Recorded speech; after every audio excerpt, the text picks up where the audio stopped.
Happy Holy Day, Moors, and welcome to House of Reawakening Minds. House of Reawakening Minds exists to provide for exploration and practice of spirituality in an enlightened community dedicated to honoring the myriad of sacred pathways to the universal creator. We are a holistic center for spiritual grounding, free thought, self-discovery, and Moorish science, an awakening experience for all ages. Tonight, we are pleased to have back with us, after many, many moons, our brother Jahmal, Talib, Abdullah Bey, and the Rise of the Moors.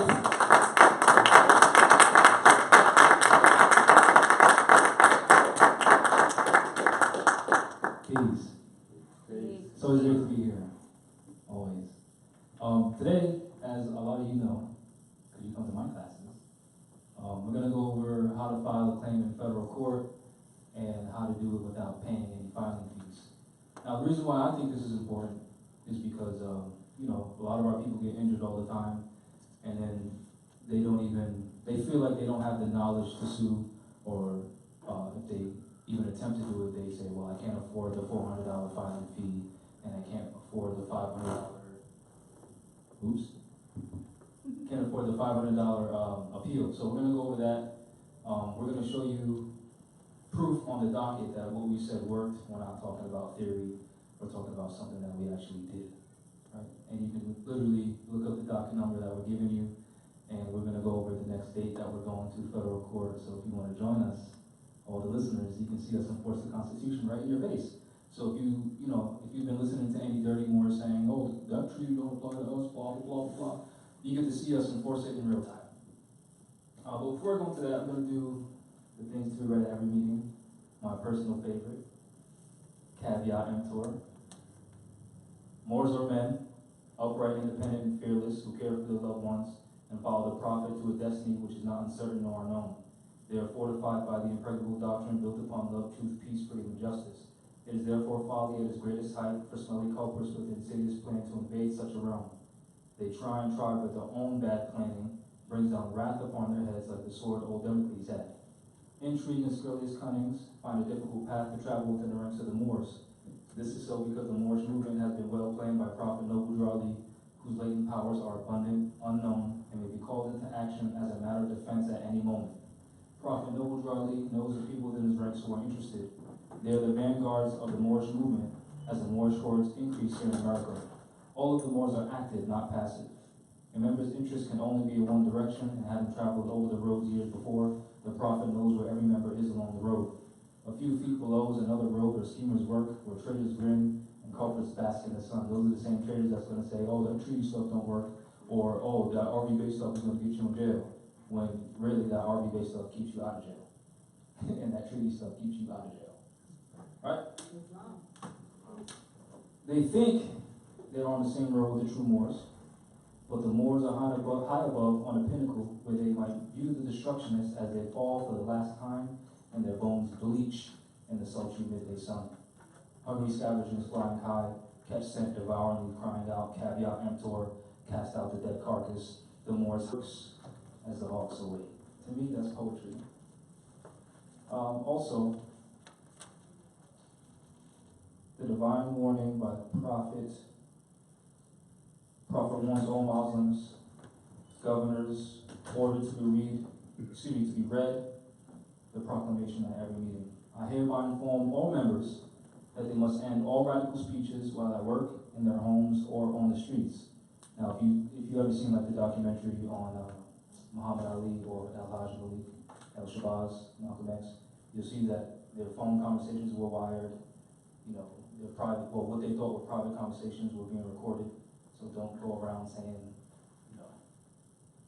extremist stuff about people, because they're just going to set you up, right? We've already seen the slander campaigns that they go on for the Moors in the newspapers. We are for peace and not destruction. Stop flashing your cards at Europeans. It causes confusion. Remember, your card is for your salvation. Now, that doesn't mean don't use your card. Because if you ever, like I said, if you come to court with us in January, you'll see us use our Moorish ID cards to get into federal court, and they recognize it. So he's not saying don't use it. He's saying don't be cocky with it, right? Pretty simple stuff. Failure to obey these orders will be a severe consequence. We're for love, truth, peace, freedom, and justice, and when these principles are violated, justice must then take its course. Any member or group of members who hold malicious feelings towards the temple or the prophet, or violate the divine covenant of the Moorish movement, will receive their reward from Allah for their unjust deeds. All true Moors will and must obey the laws as laid down to them by the prophet. Now, I like that sentence because it gives you an option, it gives you a choice, and it takes that choice away. Right? He says, all true Moors will, meaning that's your choice, and must, meaning you have no choice, obey the law as laid down to them by the prophet, because everything he laid down was for our benefit. So you can choose to not do it, and it doesn't benefit you. But if you want the benefit, then you have to do it. Right? If they lose confidence in their prophet, they should turn in their card and button, cease wearing their turban and fez, and return to the state where the prophet found you. This is the holy and divine movement founded by the prophet Abdullah. And if the prophet is not right, the temple is not right. The prophet, therefore, is sending out the divine plea to all Moorish Americans that they do their part in protecting their prophet and the temple. This is an everlasting movement founded by the prophet through the will of Allah to redeem his people from their sinful ways. Peace, noble Jahmal. So, if anyone wants to, challenge what I'm saying, and people will be like, oh, Jahmal's making that stuff up for some reason. The proof that we did everything I'm talking about, you can find it in this case right here. And this is the man whose case it is. Leonidas Jabir Bey versus David Allen Pender, the Commonwealth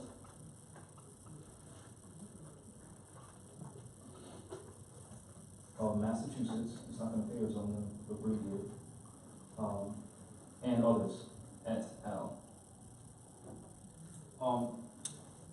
I'm not going to go too much into detail because, Tashri Bey already sets the standard, so I'm going to speak as if a lot of you know what I'm talking about already, right? And if you don't, please look it up. So, as a lot of you may know, there's three prominent issues at law. The first one being status, the second one being jurisdiction and venue, and then the last one being adjudication. Now, we've already went over regarding the 14th Amendment, that the 14th Amendment is not constitutional. And just for the dirty Moors that say, well, the prophet didn't teach that, read the divine warning by the prophet for the nations. He stated that the 14th and 15th Amendment are not necessary for the salvation of my people and citizens, which also affects those Moors who think that they're Spanish and, dealing with ICE and deportation, because the entire citizenship of the United States is based off the 14th Amendment. If you look up, literally, if you just Google it, or if you go to the Library of Congress, if you search the proceedings and debates of the 90th Congress, first session, volume 113, part 12. Oh, I'll start over. The proceedings and debates of the 90th Congress, first session, volume 113, part 12, June 12th, 1967, page 15641. And if you're in the building, don't worry about writing it down. We have the documents from the Library of Congress right here. You can take the pictures. So we're going to go over that real fast. Right here, for the camera. Sealed by the Library of Congress, so you can't say, well, Jahmal's making this up and he got it from Jahmal.com. That's not how this works, right? Do I need to come close? No. Alright. I'm going to put the mic down real fast. I'm going to flip this, and you can see that the seal is three-dimensional, right? You see the ribbon and stuff like that. Thank you. Then, on this page, let's go over the whole thing. That's the picture of the book that they got it from. This stating that it's the congressional record, right? Then on page 15641, it states right here, the 14th Amendment is unconstitutional. The first sentence. So I don't know if they can see that on camera. Not bring it close. Now the reason why that's important again is it deals with ICE and the fact that the prophet said we're not citizens of the United States, which in federal court, since the three prime issues at law, and state court, family court, all the courts, the first issue is status, right? Right? So what's our status compared to the United States? We're not citizens, right? So that means more shouldn't be in state level courts, right?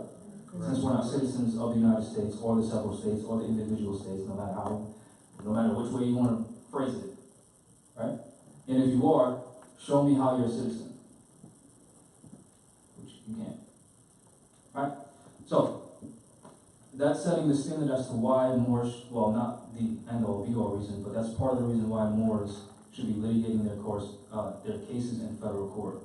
Also, in the divine warning by the prophet for the nations, Noble Drew talked about how they place their issues in trust formed by their forefathers.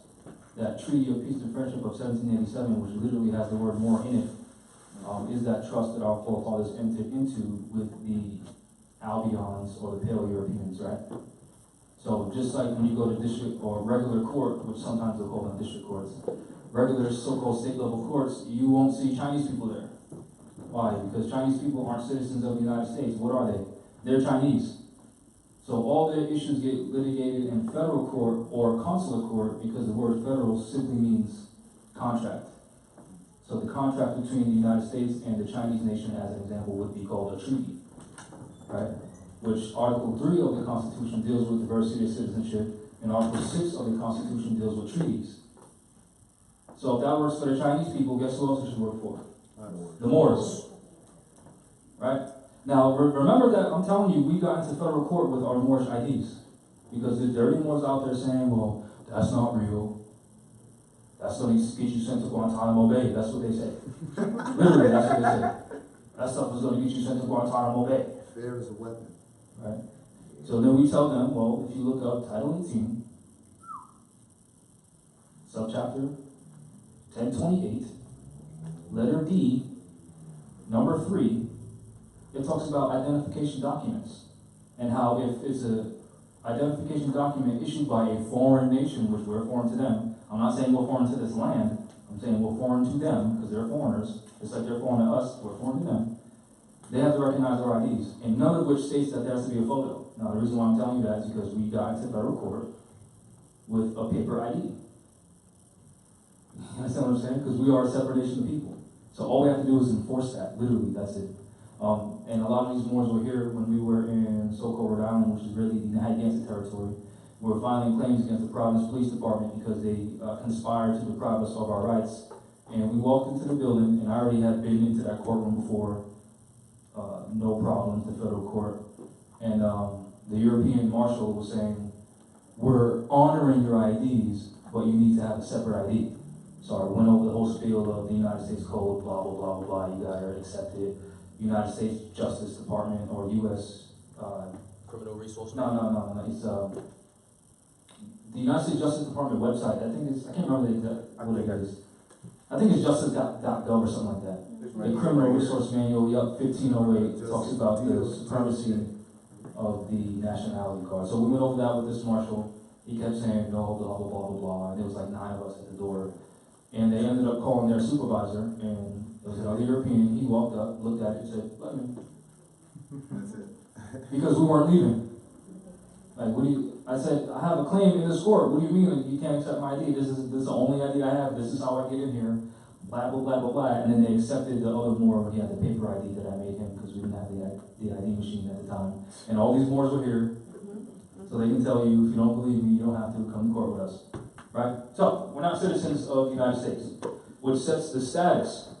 It also sets the jurisdiction, because when you're dealing with jurisdiction, you have several types of jurisdiction. You have personam jurisdiction, which is the person, which your nationality is that, right?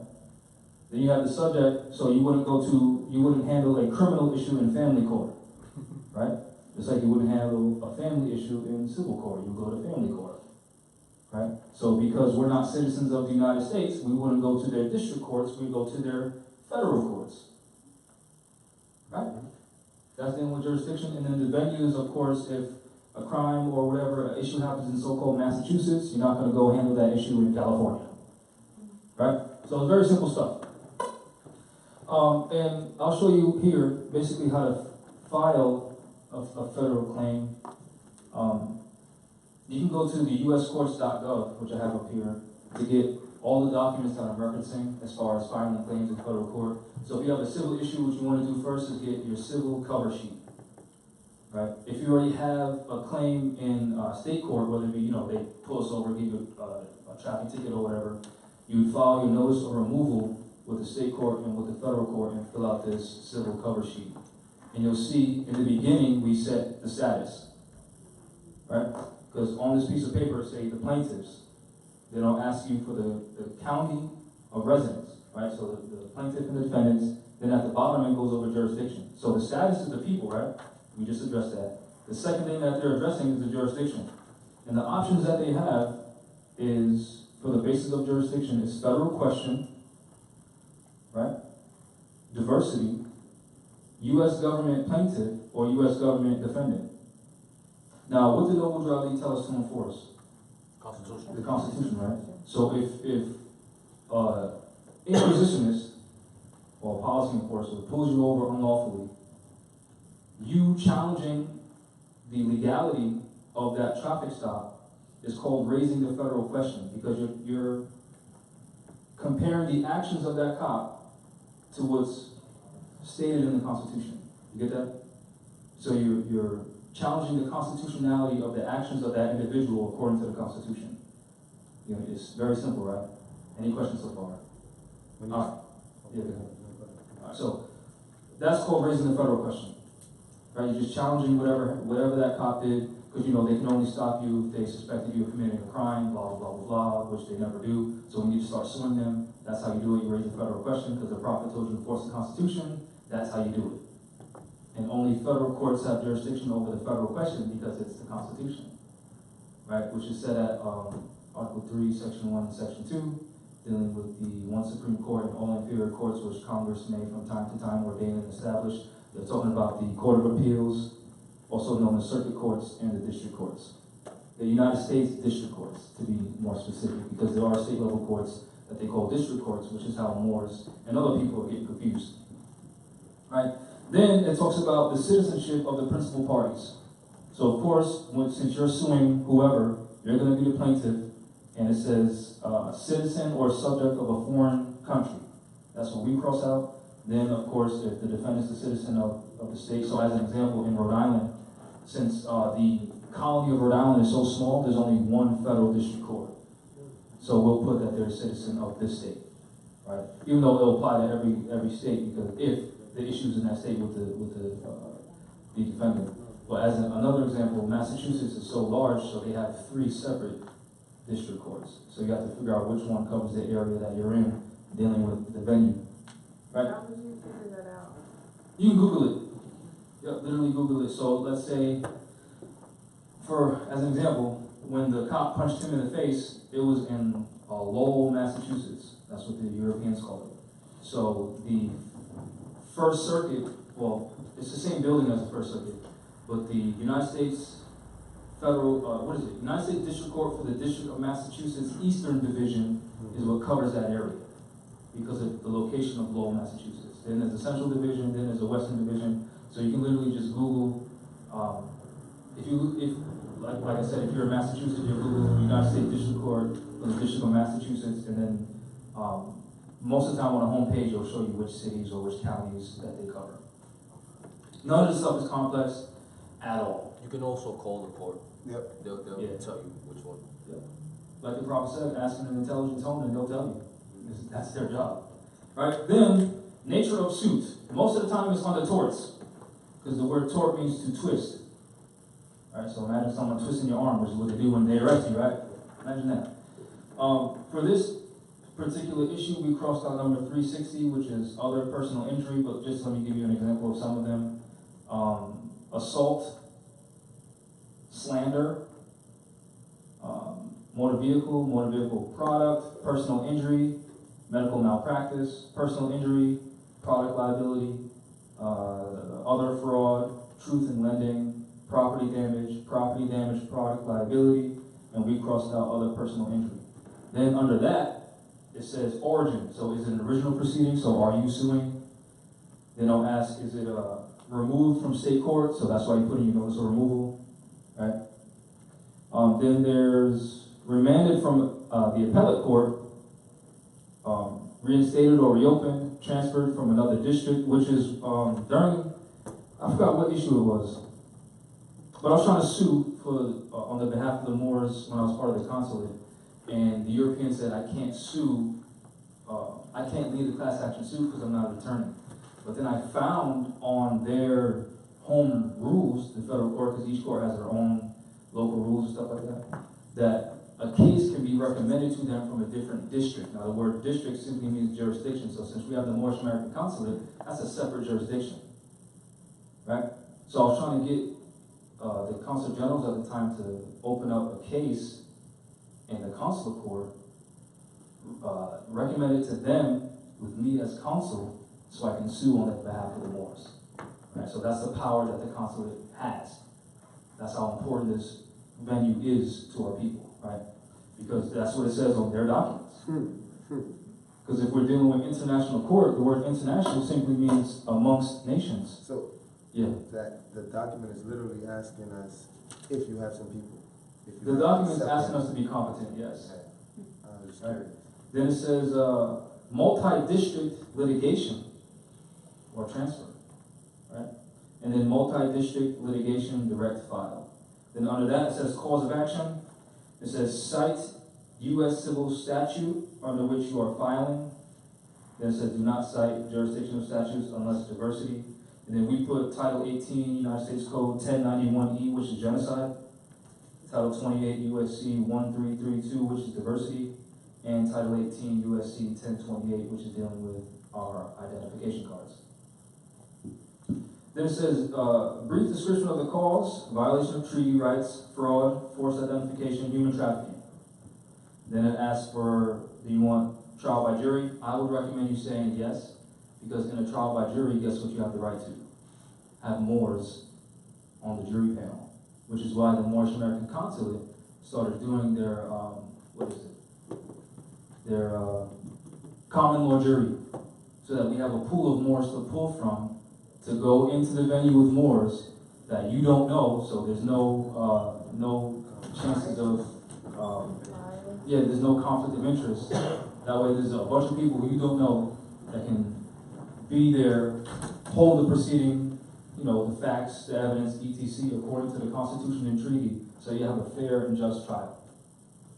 Right, so everything you see the consulate doing is for this purpose, right? As well as on the actual consular commission papers set at enumerated paragraph number 3, it's every consul's job to assist Moors in getting remedy from the United States courts. All right, so this is what they're supposed to be doing. Then, of course, we asked for $9 million, and if you can see this paper at all, you see where it says signature of attorney. I crossed it out and put consul, and then I signed it, because I'm his consul, right? So you can get that again from uscourts.gov. This is the civil cover sheet. Then, yes. And if it's just for you, just scratch it out, leave the word signature. And Yeah. If you don't have consul present to fill out your paperwork, then you just cross out attorney and then you just sign it. Okay. This. Can I interject? Yeah, go ahead. I recommend everyone has counsel. Because the case will be personal to you. Oh, here. I recommend everyone has counsel because the case will be personal to you. So when you speak, you will be speaking off emotion. Your heartbeat will be like this. The rooms, the light, everything is intimidating. So the best thing you can do is have someone else speak for you because it's not perfect. If I'm here speaking for him, I'm not gonna feel like he's feeling because it ain't my case. But I do have his best interest at heart. You know what I'm saying? So I recommend everyone does have counsel. And don't be afraid to do what he did, because I know a lot of us like face that stepping stone. Wait till they see this document. To cross the word out and then proceed after you cross out a word that they put on document. Have no fear in that. You can do that. In contractual law, you're allowed to keep a ruler and a pen with you. And put a line through anything you don't deem ready for you in the contract or fit for you, and put in which one. That's contractual agreement. So anyone can do that. Cross it out, sign it, put whatever you want. And if they tell you that you can't, they're violating Article 1, Section 10 of the Constitution, which states that no obligation shall be placed on contracts. So now they're trying to oblige you to something. Now they're forcing you to something. right? They're trying to create a bond, which is bondage. So, speaking of crossing out, this is the name of the application, so please pay attention to this part because the courts are going to say something that's contrary to this document, right? Normally, if you can't afford to pay the $400 filing fee, they'll have you fill out something called IFP forms, or informal pauperous papers. IFP means in the form of a pauper, which is a poor person or prisoner, which we are neither. Right, so they're trying to already put you to a lower status. Don't fall for it. So if you're, because some of the, we deal with a lot of federal courts, and not all of them have the word IFP on it. Some of them won't even mention IFP. They'll just have the U.S. code dealing with IFP. So when you see that, cross that out and put 12 USC 411, because that reminds them that they're obligated to pay that filing fee if you're asking for Federal Reserve notes. So, this is called the application to proceed in district court without paying fees or costs. So nowhere on that title does it say IFP or in the form of a pauper. So again, pay attention to that because the judge tried to play a game on us to see what we know. Right? The first one says, if incarcerated, we just crossed that one out and said non-applicable. The second one said non-applicable. Any and everything that we didn't want to answer, which was everything, we crossed it out. Because in the Fourth Amendment, it says you have the right to be secured in your person, papers, or effects, and nothing shall be taken without probable cause and a warrant and due process, etc. So you don't need to know my financial status for you to open up this case. Right. There's actual judge's oath, I can't remember off the top of my head, but it's in the USC, where they state when they take their oath that they're not going to pay any respect to whether a person's poor or rich. So we shouldn't have to fill this out. Because that's in your oath. Right? Not only that, but we have the right to petition the government for grievances. So it's our right to sue. So if it's our right, you shouldn't be charging me for it. So there's multiple ways we're going to attack this. This is just an example, not the end-all be-all. So remember everything that I'm telling you, this is not the end-all be-all. A lot of y'all are going to create different ways to approach this better than I ever could, right? So keep that in mind. Then we crossed out a bunch of stuff. Right? Then it says, if you answered yes to any questions above, describe below or on separate pages each source of money and state the amount that you received and what you expect to receive in the future. So this was our response. I am unable to pay any fee in lawful money, period. Right. The United Nations Declaration on Human Rights, Article 7, states, all are equal before the law and are entitled without any discrimination to equal protection of the law. And then per 12 USC 411, all obligations of the Federal Reserve note belong to the United States and I cannot be asked to pay in USD. Then I put UCC 3-107, a counter offer of 1 troy ounce, .999 silver coin is counter offered, valued at the time, it's higher now, $598 per the United States or USDebtClock.org. And we had that counter offer prepared for them if they would accept it. Yeah. So when you study the UCCs, which is strictly for, if you don't know how to contract, you can use that to learn how to contract. It's not like we're subject to it, none of that stuff. So have a clear concept on when you're dealing with this stuff that it doesn't make you make it, right? So in the Uniform Commercial Codes, which is uniform within every state of the Union, so if you go to court, go to the law library, it's going to be there. I'm pretty sure it's 3-603. It states that if you make a counter offer, so let's say, in this case, they're asking for 400 Federal Reserve notes. If I make a counter offer of 1 ounce of silver, which is valued at 500 notes, and they deny it, they waive the fee. You get that? It's also stated in the Uniform Commercial Codes that they have to accept foreign money, which is dealing with the fact that the prophet told us, until we maintain a grand treasure like our ancestors, we are nothing. Right? Which is why we created our own treasury certificates backed by gold and silver, because once more start using this, you can actually use this as a counter offer, which is valued about 10,000 times more than USD as payment of things. Right? So that's why we stated that. Then on the next page, number 4 asks for any money that we have, blah, blah, blah, we cross that out, because we're dealing with the 4th Amendment again. So you don't have to cross it out, you can put 4th Amendment, right? Then it says, any automobile, real estate, stock, bonds, securities, trust, jewelry, artwork, blah, blah, blah, blah, blah. Then I put, Declaration of the Rights of the Inhabitants of the Commonwealth of Massachusetts, Article 1. All men are born free and equal and have certain natural, essential, and unalienable rights, among which may be reckoning the rights of enjoying and defending their lives and liberties, that of acquiring possessions and property, and protecting their property. I am not obligated to discuss private information. Right? Number 6, any housing, blah, blah, blah, blah, blah, stuff that I don't want to answer. So we put Commonwealth of Massachusetts, Article 10.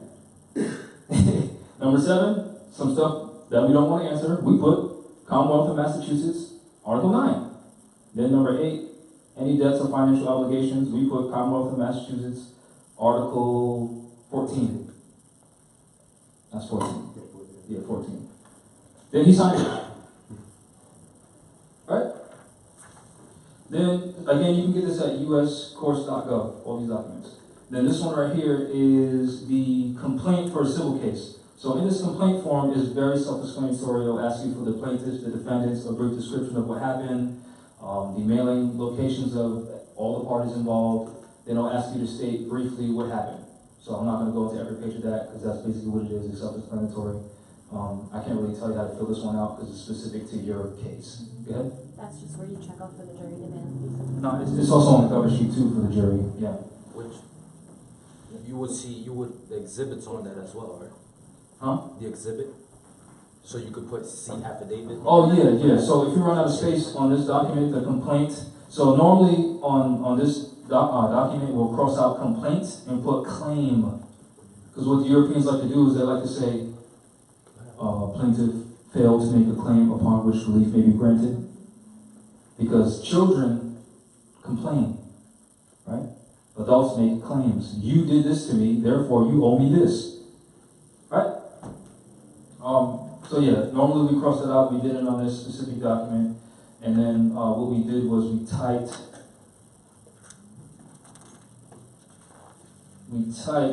his affidavit.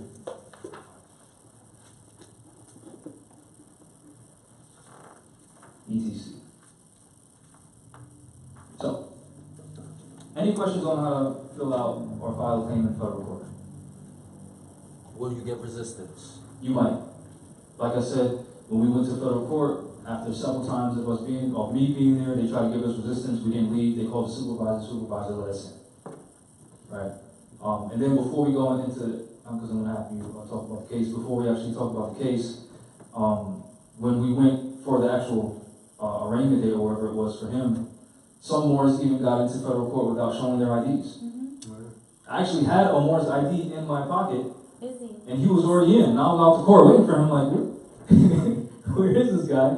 They called me in, he's like, what are you waiting for? I'm like, I have your ID, how'd you get in?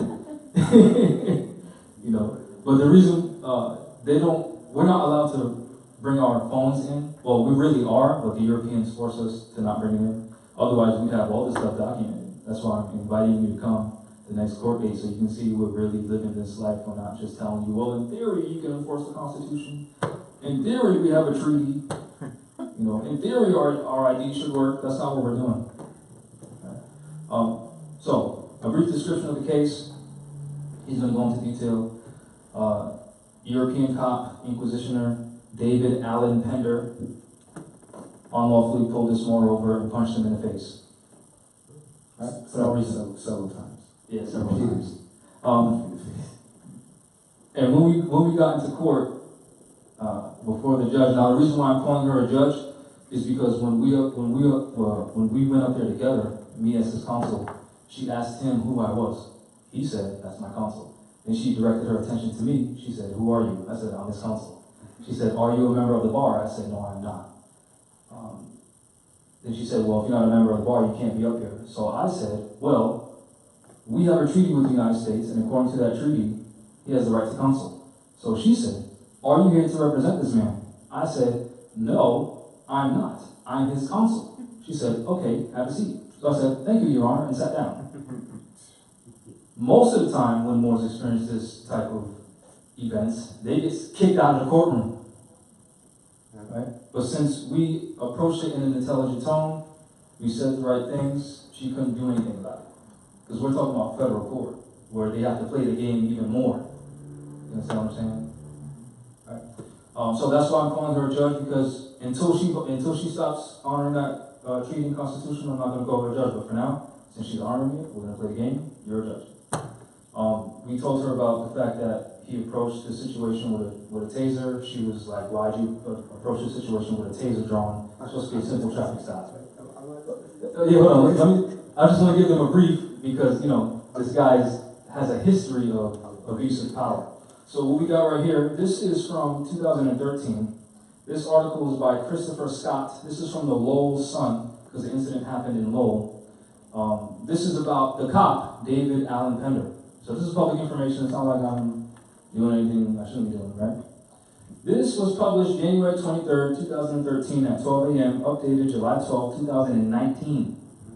So they updated it 6 years later. I wonder why. Lowell domestic assault and battery charges against a Lowell officer has been dropped. However, the veteran officer remains on paid administrative leave. I know we already know these people violate us and they get paid time off all the time. But this is between him and his wife. Documents at Lowell District Court indicate that Officer David Pender, age 47, of the 18th Street, and his wife, Melissa Pender, of the same address, have signed an accord and satisfaction agreement, which essentially means Melissa Pender will not press charges. So this cop beat his wife, you know, protect and served her the ones, right? And then now he's protecting himself, got her to sign an agreement to not press charges, right? So that's what they do, they protect and serve. The document dated January 16th states, the complaint acknowledges that she has been satisfied as to any and all injuries, meaning she was injured, right? And this guy's still a cop. Beats his wife and he's still a cop, right? Arising out of the incident, which is the subject of the complaint. Both parties mutually release each other from any and all claims, civil or otherwise, meaning criminal, arising from the incident or any incident prior to this date, meaning they have a history of abuse, because this is what these Europeans do. Right? Pender was arrested by the Lowell police at about 1:30 a.m. 1:30 a.m. 1:30 a.m. Right? On New Year's Day, so they were drunk. At his Lowell residence, so he got drunk and beat his wife. I'm not making it up, that's what this says. Right? Question. Yeah. Why do you even research this? The reason why we research this is because these police violate the law all the time, and they actually have a record of it, so we're bringing up the record. Just like whenever our people go into court, they say, well, do you have any priors? And then they slander you as a criminal. They put it all over the news, although no drugs were found, this person did whatever. Because you have two courts, the actual court and then the court of public opinion. So they always make our people look like criminals when we did nothing. Oh, he had a gun. Okay, Second Amendment.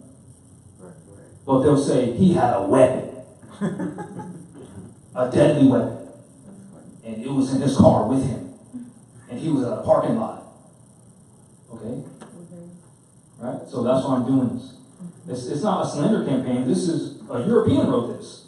I'm not making it up saying, you know, the Lowell police, they're sovereign citizens, and No, he beat his wife. And he's a cop. The people that we're supposed to quote unquote trust, beating his wife, and still has his badge. Don't worry, we'll go over when he beat up a 16-year-old too, and he's still a cop. Which, if you get a license, You get a license to carry in any state for domestic violence, you would lose it, and you're not getting it back. I'm telling you that from knowing people who have that and lost it and then not getting it back. Mind you, this man was on paid leave. And he's still a cop today. He's still a cop Today. with a firearm on his head. Still pulling people over, you know. Can I, if I may, just to give strategy to y'all. to the people. Because think about this, when we go through whatever we go through with them, they seem to want to present to the public that they know this, that, and the third about us. Anytime we're in conflict with them, we seem to not know anything about them. Thus putting them, when the battlefield gets laid out, they're already ahead, because they know you're this, they've already printed us, whatever the case may be, to get whatever information on us they got. And we're still over there, and we don't know anything about them. Yep. So you could utilize public records. There's a thing called Ben Verified where you can type in any one of their names and get the full scoop on every last one of them. And not to knock anyone's religious, those who are religion, the books, all the books tell you, know thy enemy. Know thy enemy, right? So, What's it called again? Been verified? Ben Verified, yeah. How do you spell that? It's BEENVAR5. Verified. I just have a question, yes ma'am. Typically when domestic suits occur, if one person say, okay, I choose not to press charges, typically the state, being the parent of that child, that minor, will step in and say, you beat my child up, so I'm taking up this suit against you because you injured my child. They mostly do that to those under status of minority. So all of us who like to claim that we're the minority status, the state pursue cases Exactly. against their own. They're reluctant. They don't really do that. Okay, yes ma'am. Because if you think about it, why would you charge your crusader for doing their crusading stuff? Right? So again, court of public opinion. David Allen Pender of the Lowell Police Department, Massachusetts. Hashtag it. Yeah, you kind of have a joke at the temple, like if a Moor does something by mistake, we'll say, oh, you David Allen Pender did it. Right? Because he clearly, we've been in court with this guy before, he's incompetent. Right? So Pender was transported to police headquarters and booked. He was arraigned at Lowell District Court January 2nd, when his case was continued until January 14th for a pretrial conference. When initially contacted by the son, Pender declined to discuss the case in detail. He did say, however, that his wife would not press charges. He said that. Yeah, I have a question. Yeah. So he's a Lowell Police Department officer, Yeah. and he went to the Lowell courts, Yeah. where he spends 90 or maybe A lot of 75% of his time, time there. Yeah. Conflict of interest, that's what that's called. Yeah. Friends and family all went right there. Pender is a school resource officer who earns $72,260 annually. He's been on the Lowell force for nearly 3 decades. So what else has he done? Because in the military, what we do is we sweep things under the rug. If you're E5 and above and you're E4 and below, do something so the first sergeant don't get involved and you all get on whatever, you sweep that under the rug. So if he's beaten his wife and he's been a cop for 3 decades, imagine what else he swept under the rug. Right? Police Superintendent Kenneth Lavelli declined to say why Pender hasn't returned to duty now that he's no longer facing criminal charges.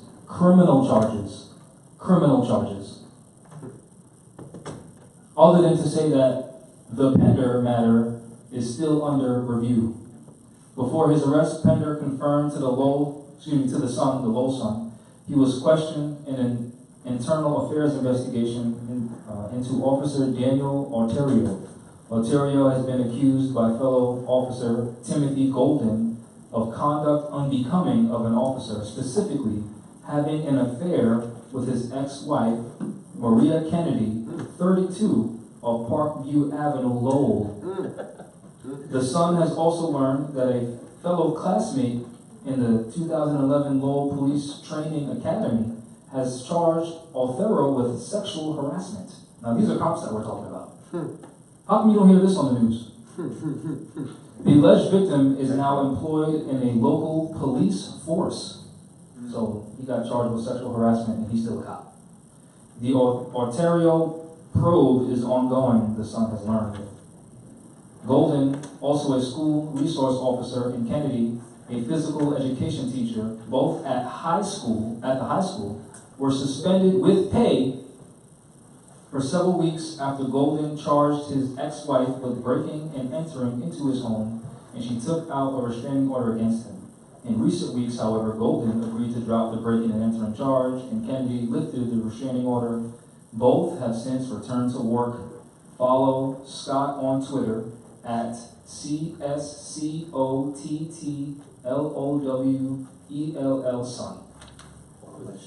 Again, if you want to look up this article, it's titled Assault Charges Dropped Against City Officer by Christopher Scott, January 23rd, 2013.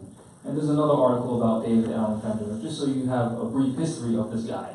So you can imagine how it would be easy for him to approach a traffic stop with a taser drawn out and punch a Moor 6 times in the face for no reason. Because apparently he gets drunk on New Year's and he beats his wife. So this is from the Lowell Sun, again, by Christopher Scott. Lowell police officer suspended 6 months. So that's the name of this article. So it's online, you just find it. It's not like it's in the Vatican archives. This was published January 26, 2017, updated July 11th, 2019. Lowell patrolman David Pender today begins serving a 6-month suspension without pay, in which he must complete anger management training for using unnecessary force against a 16-year-old student he placed in handcuffs at the Lowell High School Career Academy last fall. Pender was also stripped of his school resource officer position, Fired. and he told he can never work in the capacity again. The order by city manager Kevin Murphy, which Pender received late Tuesday, also places a 28-year veteran on what equates to probation.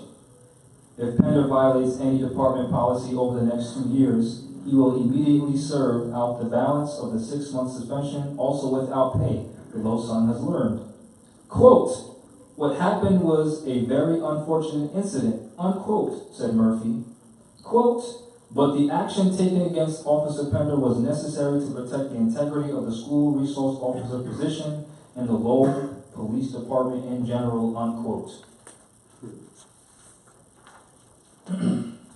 Murphy said he was inclined to terminate the officer, but decided on less severe punishment when Middlesex District Attorney Marion Ryan declined to press criminal charges. So not only did he beat his wife, and she signed an agreement, but he body slammed a 16-year-old, and the district attorney refused to charge him. Because again, if you send your inquisitioner to do inquisition-like things, you're not going to charge that inquisitioner for doing inquisition-like things. Right? Also, he's just an officer. He's an officer to the public. He could be a Knights Templar, Mason, Shriner, anything behind closed doors. The same thing with the judge, mayor of the town, because as you drive through town, if you pay attention, the DA as well, yeah. As you drive through towns and you pay attention, they'll tell you who's running that town. Lions International, they'll have a Rotary, all of that. You pay attention to your surroundings as you're traveling, you will see who's actually in control.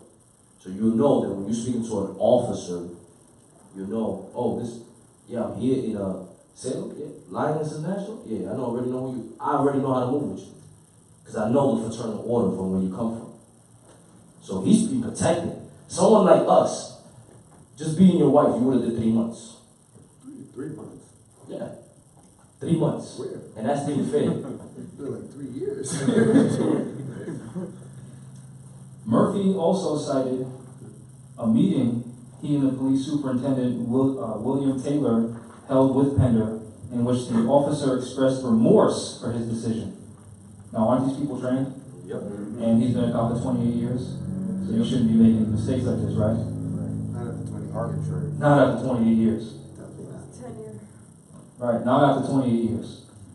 Maybe simple mistakes like, you misspelled something on a police report, but not body slamming a 16-year-old. That's not a mistake. It's going too far. Right? Murphy stated, "I think I'm a pretty good judge of character, and I believed him when he said he's sorry." Taylor declined to comment. A 3-month suspension amounts to a $20,000 loss of pay for Pender, whose annual salary is listed at $87,000, so it went up from before. $87,000. Pender has been on paid administrative leave since November 11th. Pender is vice president of the Lowell Police Association. That's what it says. I'm not making it up. He declined to comment through Officer Francisco Maldonado, the union president. Maldonado also declined to comment. However, Maldonado said union members will meet Thursday at 7 p.m. at the Mount Pleasant Country Club Oh my God. to consider counting the ballots of a December 7th no confidence vote in Taylor. Maldonado previously said Taylor has a bias against Pender, but he did not elaborate. Taylor has denied having any bias against Pender. This is like high school stuff. Lieutenant Greg Hudden, officer in charge of the police department's professional standards division, wrote in an 87-page report on the 15th day of September 2016 incident that Pender handcuffed the student, ordered a room cleared of any potential witnesses, and then grabbed the boy by the neck, striking him in the head and threatening to spray him with mace. So this is what David Allen Pender did to that 16-year-old. I'll read that again. Pender handcuffed the student, ordered a room cleared of any potential witnesses, and then grabbed the boy by the neck, striking him, which means punching him, who knows how many times, in the head, and threatening to spray him with mace. Just so y'all know, this is not a small guy, this Pender Allen, he's a big guy. So if he's grabbing 16-year-olds by the throat, he has some issues. The student was suspected of having a bag of marijuana in his pocket. Quote, due to the fact that Officer Pender ordered the room cleared, this writer is left with only two witnesses, Officer Pender and redacted. So the student's names are in this. Officer Pender cannot offer any plausible explanation as to the origin of the marks and bruises, unquote, on the victim, HUD wrote. Quote, this fact, coupled with redacted statements and the additional medical records and photographs and text messages to his aunt, leads this writer to draw the following conclusion. Based on all available information, this writer finds, by a preponderance of the evidence, that the allegation of misconduct is sustained based on the following violation of the rules and regulations of the Lowell Police Department, unquote. This is the regulation. Prohibited conduct, unnecessary force, or the use of more physical force than that which is necessary to accomplish a proper police purpose. In his report on the incident, Pender wrote, the student refused to empty his pockets and became loud and confrontational. The officer said the student raised his hand to his chest and refused to put it down. Noting the student's agitated state,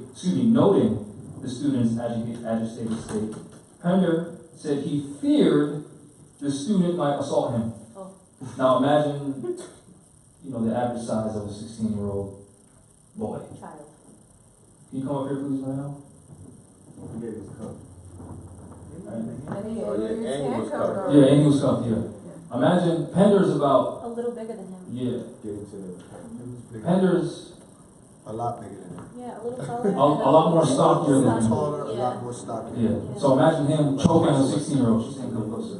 Imagine him choking a handcuffed 16-year-old and punching him because you suspect he has a bag of marijuana in his pocket, which the Rights of Indigenous People, Article 24, already states that the right, Indigenous people have the right to maintain and possess all medicinal plants, animals, and minerals. And 28 years of training in the force and 28 years of experience and a bag of marijuana has him do that. Doesn't sound like. What year was doesn't this? matter. This is 2017, but the article was updated in 2019. Hold on, not done. District Attorney Ryan decided against pressing criminal charges because the boy's father steadfastly maintained he did not want to pursue criminal charges.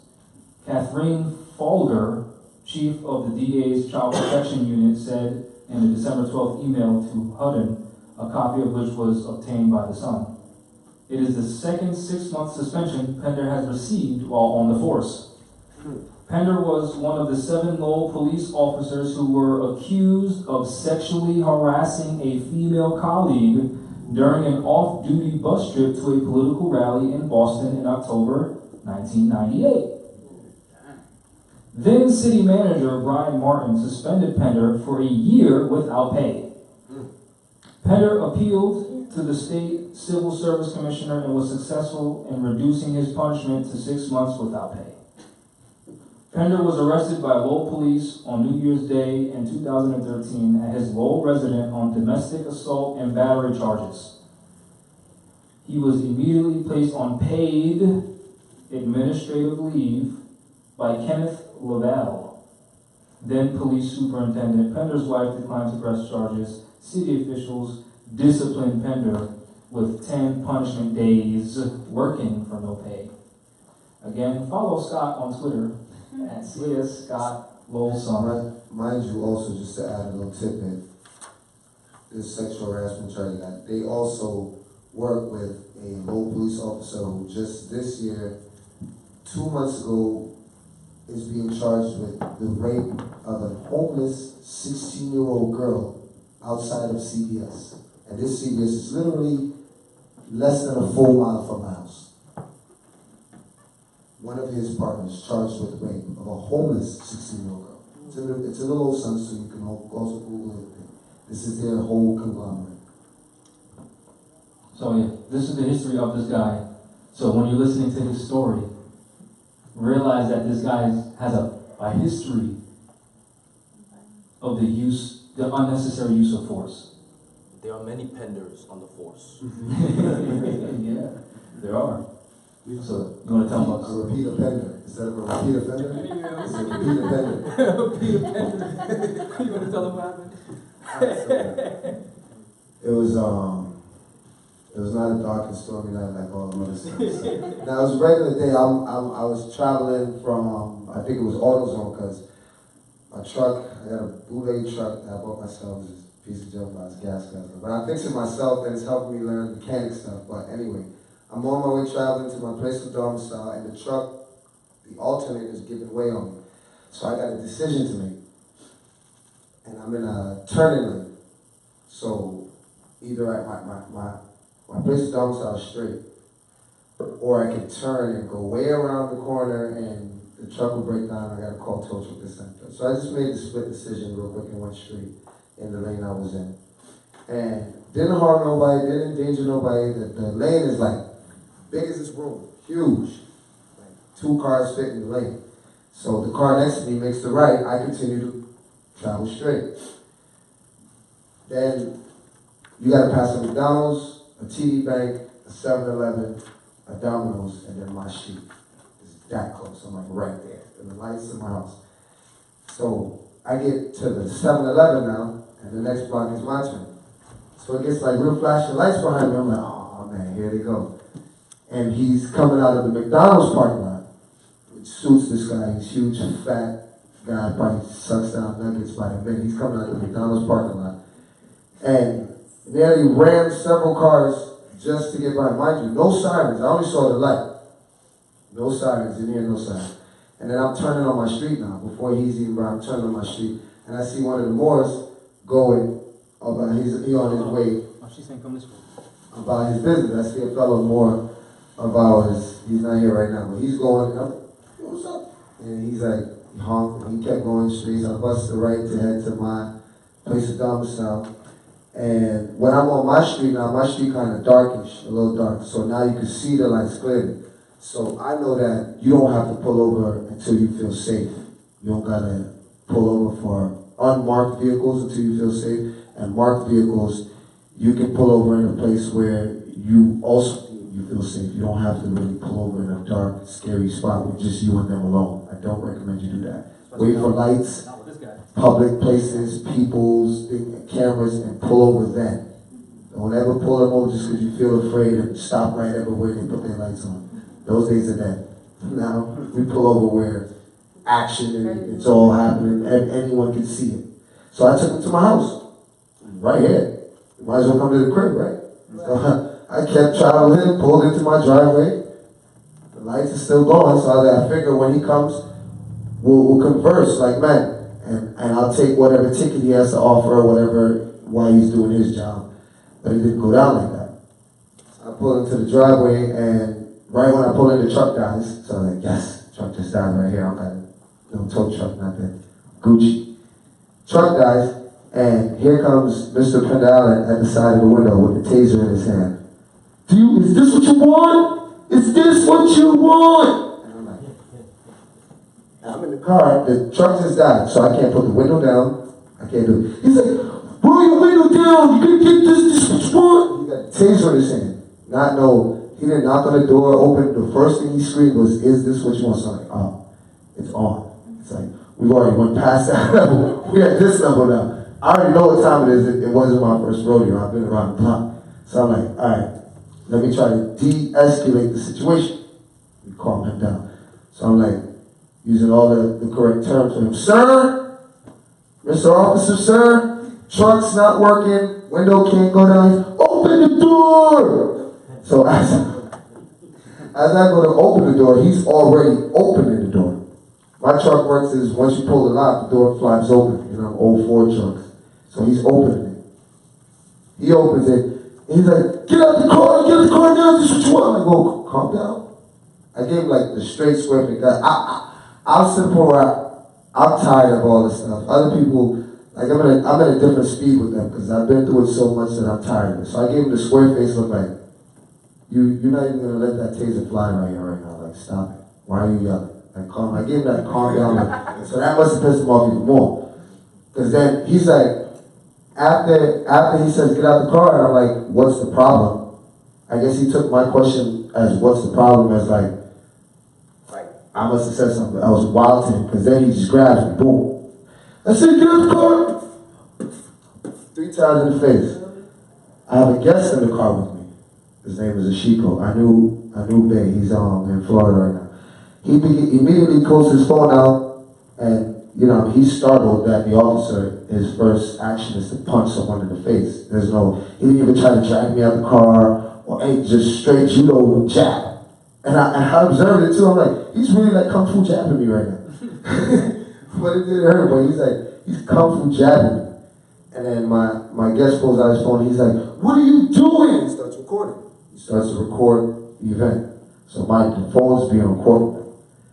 He's over here, hands on me, punched me in the face the first 3 times. So now I clasp the steering wheel like, I'm not going outside with this crazy man. This guy's walling out. I'm not going out the truck with this man. Because he's already striking me. He's got a taser in one hand, his other hand on my hand. So then he reaches with the taser in the same hand he has taser, and he reaches down and comes back up with the cuffs. So I'm like, this guy's Houdini, where'd the taser go?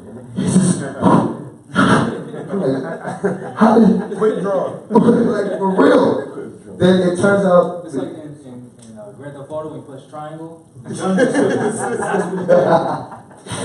Swear. Like, he went like this, boom, and the cuffs came out. I'm like, bro, we've already made it to that? We all the way there? Where you talk to me yet?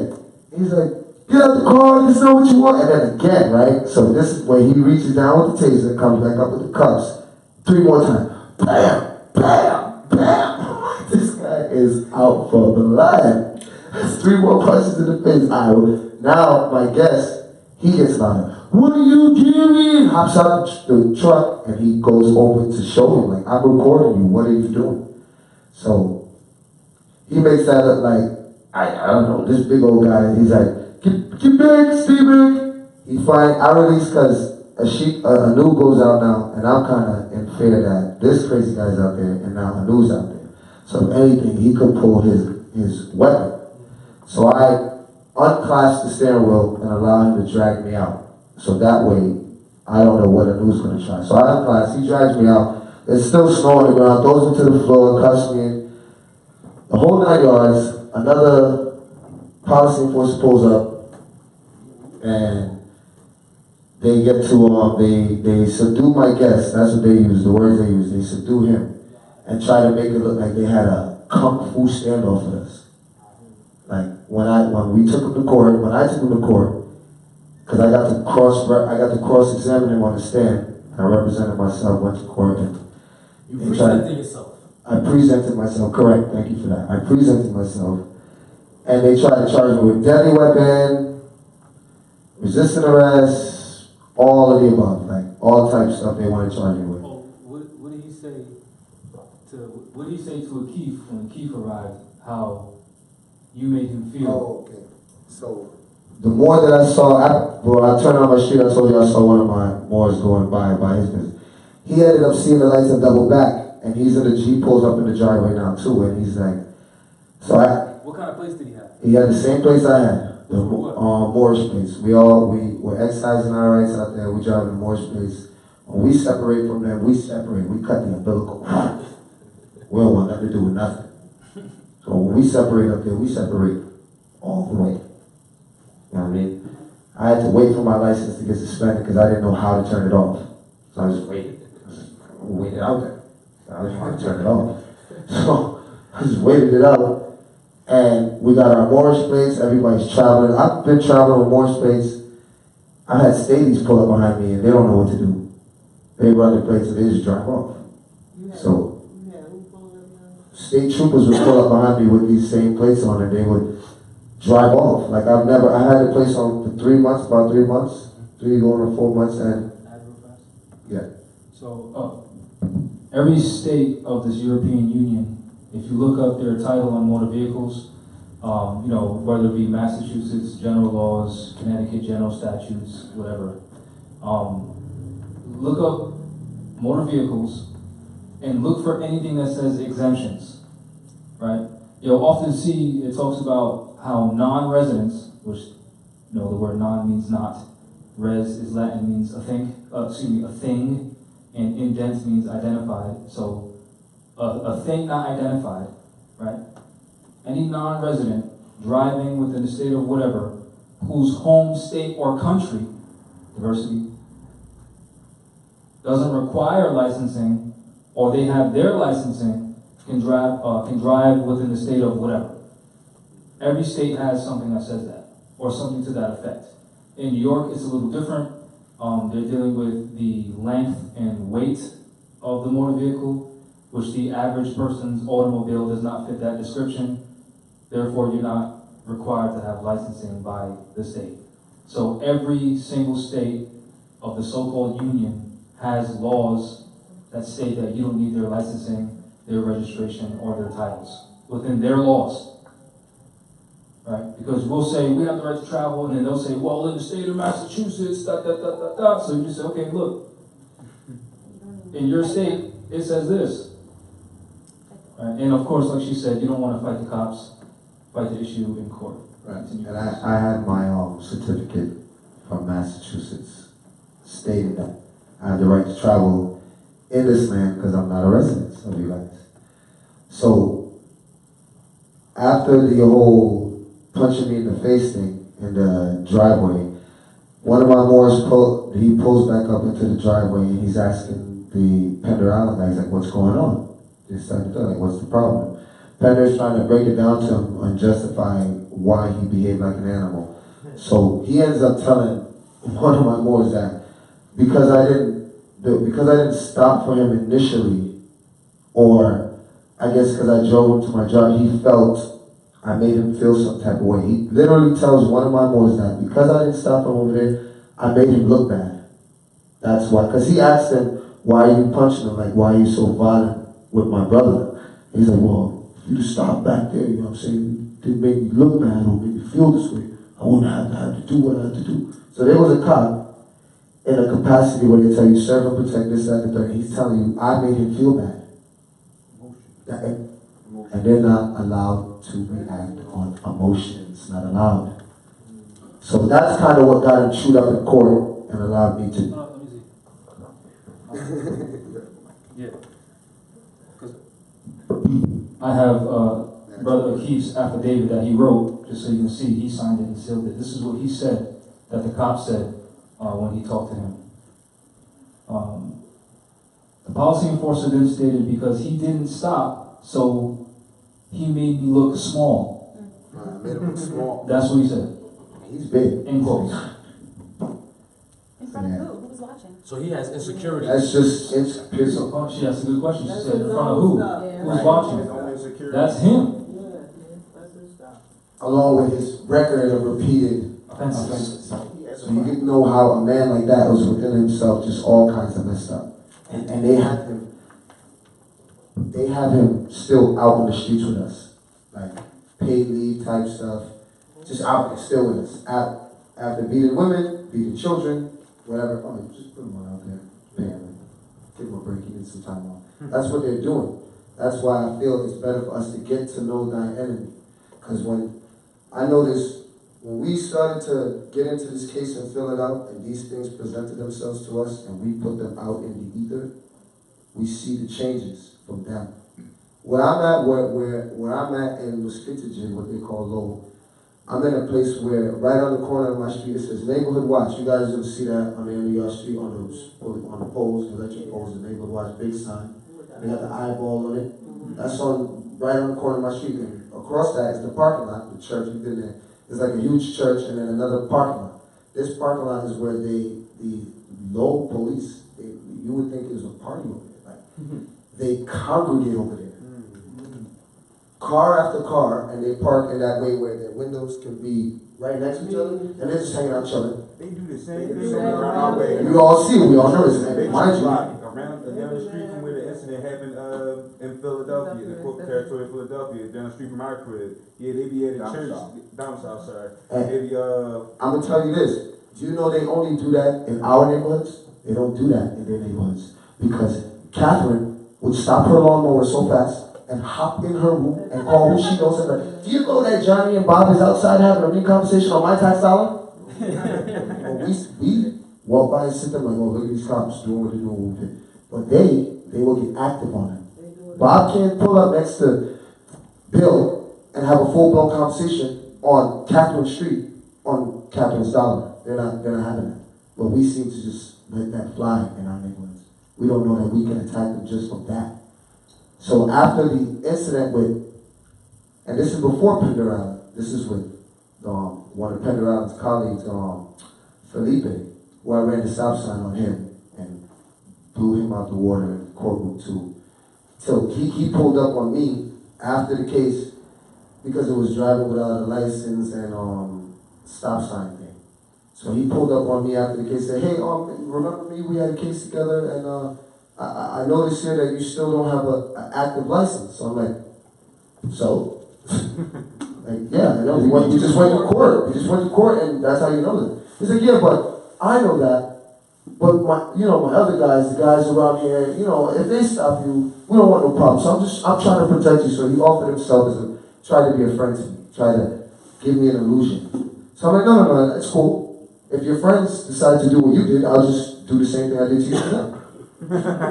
We'll teach a lesson one at a time. All the way down, we'll just go down the list. And he was like, all right, well, I feel better if you had a licensed driver than and he drove off.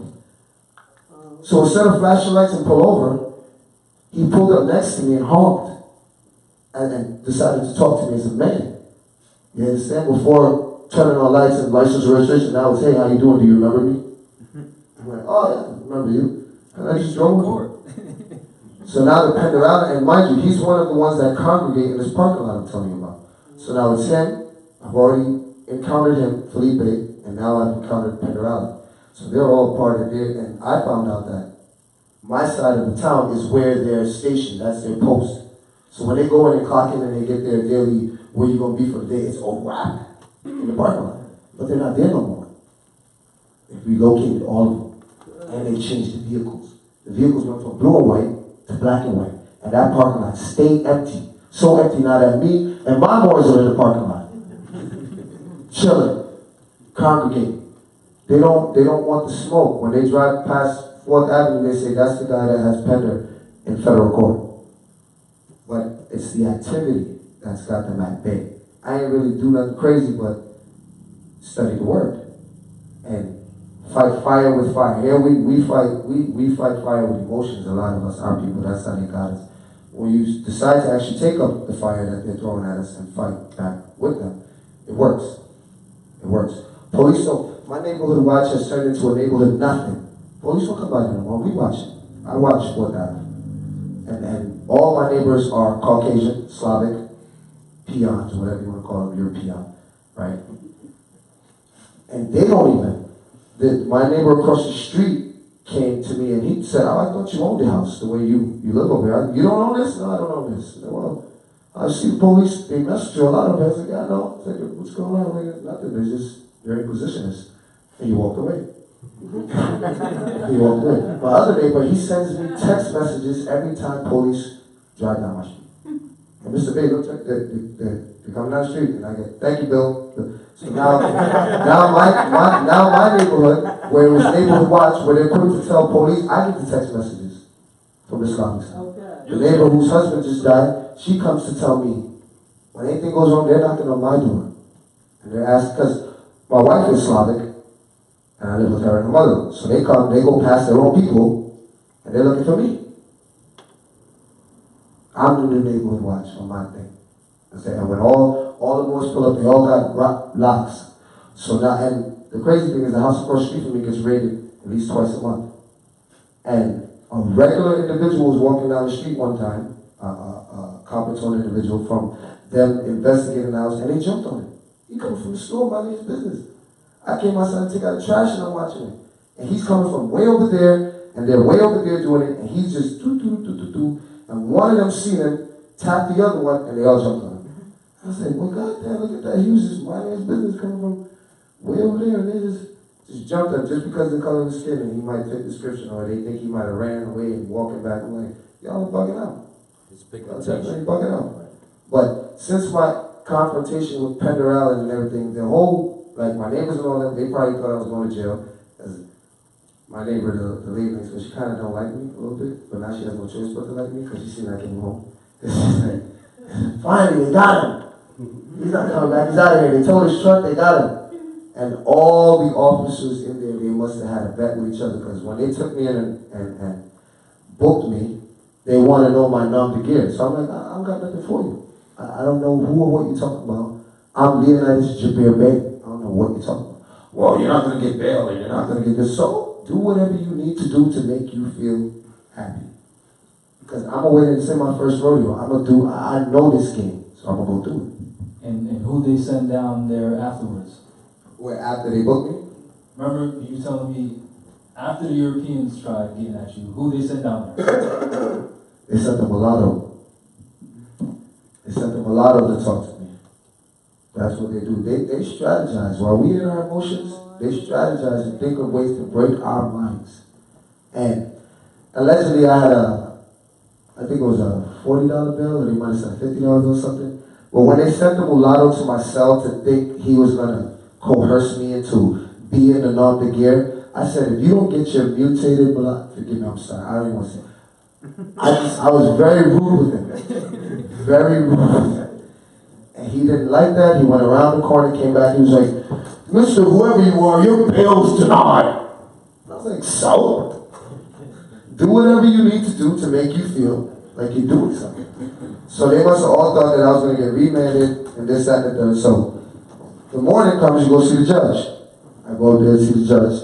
Obviously, they let their own people speak first, and they're like, "Well, dangerous weapon, police, he almost rammed several cars, swerving on the other side of the road, Your Honor, we want this amount of bail." The bail went from 40 to 240. I'm like, all that for $240? I'm trying to play me out like now, like, am I not a real criminal? 240? Like, but I'm like, objection. Immediately. The minute let me talk, the first words flying out loud is objection. None of that's correct. There's no jurisdiction here, and that's all hearsay. I just said something. You was sitting there, I just babbled something to the judge real quick. But the judge, she was the same judge who dismissed the case against the first cop with the stop sign. So she literally has to like defend herself against her own people. She literally says to the courtroom, she's like, "Now, me and Mr. Bay don't have a personal relationship together, but I do know him from being in my courtroom before. And I do believe that case you won. Correct, Mr. Bay?" Like, "That's me." Yeah, we're gonna let him go. No stay, no hold, no bail. We're just gonna let him go. And all the security guards and officers, they all turned red like cherries. They all lit up, turned red. So the guy who was bringing me upstairs to the security, his grip went from this to, and I'm like, yo, bro, what? You about to break my arm? What's the matter? I'm asking, like, what's wrong? But before he was just carrying a regular, now he's trying to break my arm. He's like, you're so rude to the judge. You're so rude. I was like, rude? She just told you to release me. How am I rude? You gotta let me go. How is that being rude? If I was rude to her, she wouldn't have let me go. He got more pissed. He comes in, he's like, he's like, you gotta sign for this, and it's my property. And then under, it said tools and weed. They call me little. It's my right. It's our right. It's a medicinal herb. It's not what they label it and all that nonsense. And once I got my mind over that, thank you Allah for that. So he was like, sign for it. I'm like, I'm not signing nothing. I'm not signing anything. I didn't sign anything to go in. I'm not signing anything to leave. I'm not signing anything. So he was like, oh, well, you're not getting property. I was like, well, do whatever you need to do to make you feel happy. And a voice came from the back like, give that man his property and get him out of here. And I was like, and left. And then went through the whole spiel of the court case, and they tried to, they tried to say they found a machete in the truck. After the fact. They found a whole machete in the truck. I'm already gone off the scene too. Whole machete pops up. I'm like, wow. And I did have a machete. It's my machete. Until you buy it at Walmart. So I'm like, what's machete got to do with it? He does construction. Yeah, I do construction and all types of stuff. And they try to charge me with the machete, dangerous weapon. And then the DA was like, well, this is a felony charge. The maximum we're giving out is like 2 years. But you can try to do whatever. You're representing yourself? You're presenting yourself?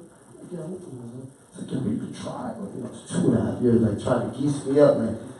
Be very afraid of this charge. Wait a minute, they called you back? Yeah, and the court date set for a later date, because at the time when the whole bail spiel was going on, they thought I was going to have to pay bail because the DA asked for bail, but the judge who knew me from a previous case in the courtroom told them, like, hey, me and him don't got nothing going on, we're going to let him go with no bail. And they got mad about that. So the next court date, it was all everyone, the DA was coming at me, everyone was like, oh, this is scary, you're looking at serious charges and stuff. Like, oh, it's cool. No, we have an online question. Oh. I'm just monitoring the conversation online. Thank you for tuning in. We have, let me see here, Adore Queen. She said, are we wasting time? These court ain't constitutional. Should we lean all the human traffic officers and the currency, thus sue them at the courts of international trade, and all come in unison the only way, my opinion. So I guess the question would be, is time being wasted going to these tribunals, venues? But if you're being body snatched, you really don't have a choice. That's what I was about to say. Yes, So, it's a waste of time because state courts lack jurisdiction. But what they do is they issue a warrant on the straw man, and then they hold your body as surety to that straw man. So every appearance that this Moor made was a special appearance under threat, duress, and coercion, and that was stated from the record. can you slow that down for the camera Yeah. and kind of explain that? I apologize. Thank you. Yes, it is a waste of time because the state courts lack personam jurisdiction over us because we're not citizens of the United States. That's why I went over the 14th Amendment and it being unconstitutional. So all of our issues are to be litigated in federal court according to the Constitution, Article 3 and Article 6, and the Treaty of Peace and Friendship, or also known as Amity and Commerce, between the United States and the Moroccan Empire, Articles 20 and 21. But we go under threat, duress, and coercion to the state level courts because what the Inquisitionists do is they will issue a warrant under color of law on the straw man and then hold your body as surety for that straw man. So what they're doing is voodoo, right? You know how we take a voodoo doll and you pin it, and it's supposed to affect the human. So they're charging the straw man with something, and then having your physical body, your spirit, be surety because your energy for that straw man. So we go there under threat, arrest, coercion. So is there any way to tether yourself from the straw, or should you, because of how it was set up, should we always remain attached to the straw? No, when you nationalize, you're separating yourself from the straw. And you ex-rel the straw man name, meaning you have information pertaining to that, but you're not it. And you're not agreeing to be surety for it, which is what your name correction papers are for and your judicial proclamation papers are for, and why you're listening to the House of Reawakening Minds to correct your mind and correct this concept involving that straw man, which is dealing with the Book of Revelations, the name of the beast, and the number associated with that name.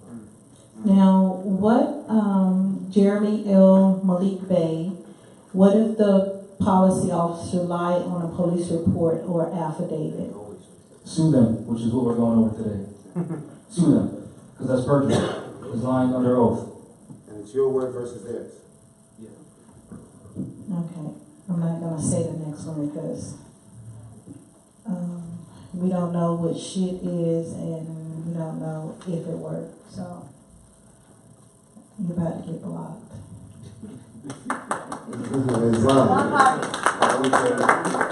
Well, I'm gonna give y'all an example on the nom de guerre.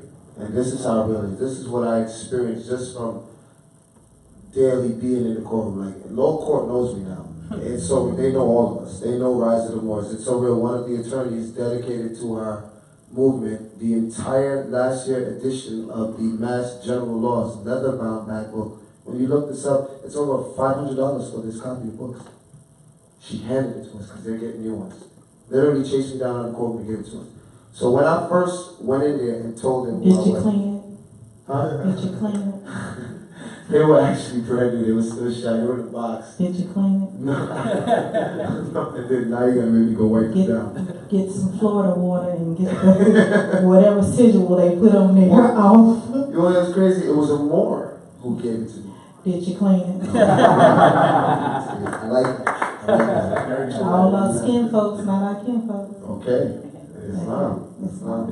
So when I first went in there, but as Leonidas Jabir, they were like confused, but not confused as to not know what I'm talking about, confused that I knew it.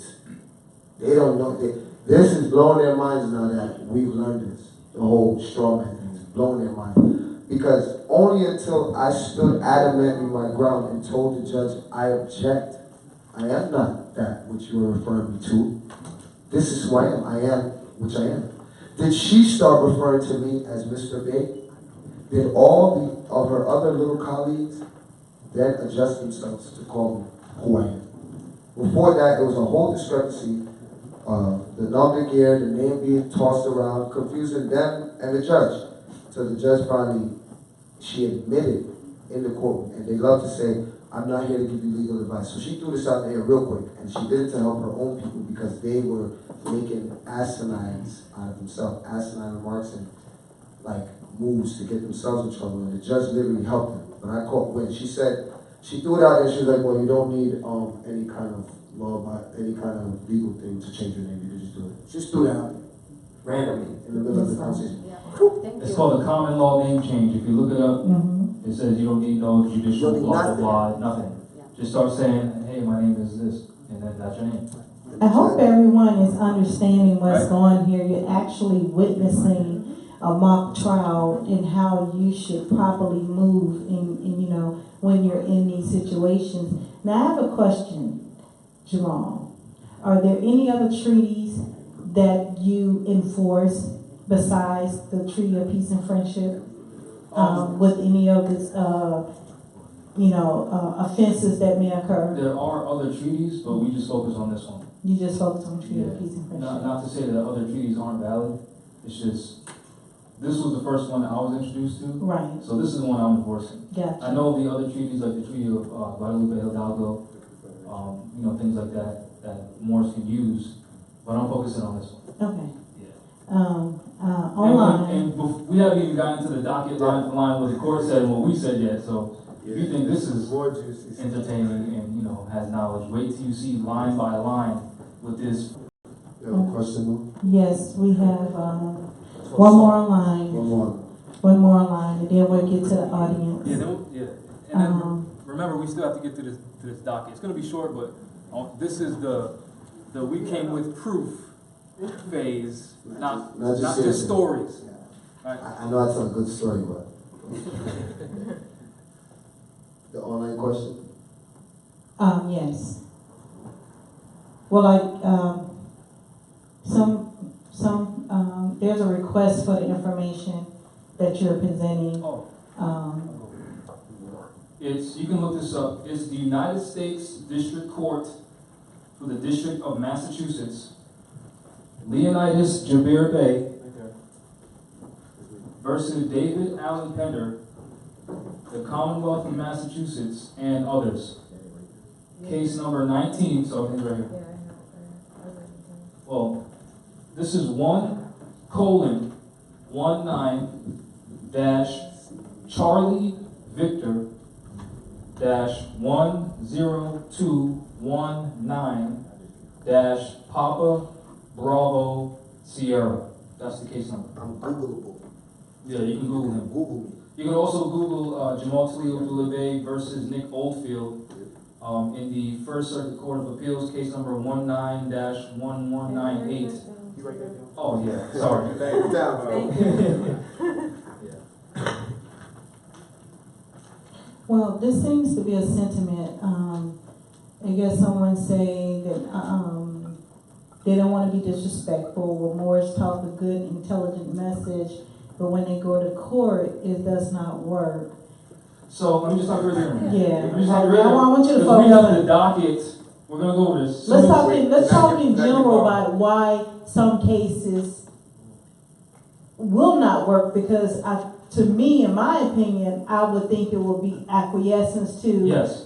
you know, someone may get a little scary, Yes. you know, when they get down to it, as opposed to standing firm on their knowledge. Yes. Or they don't really know their knowledge.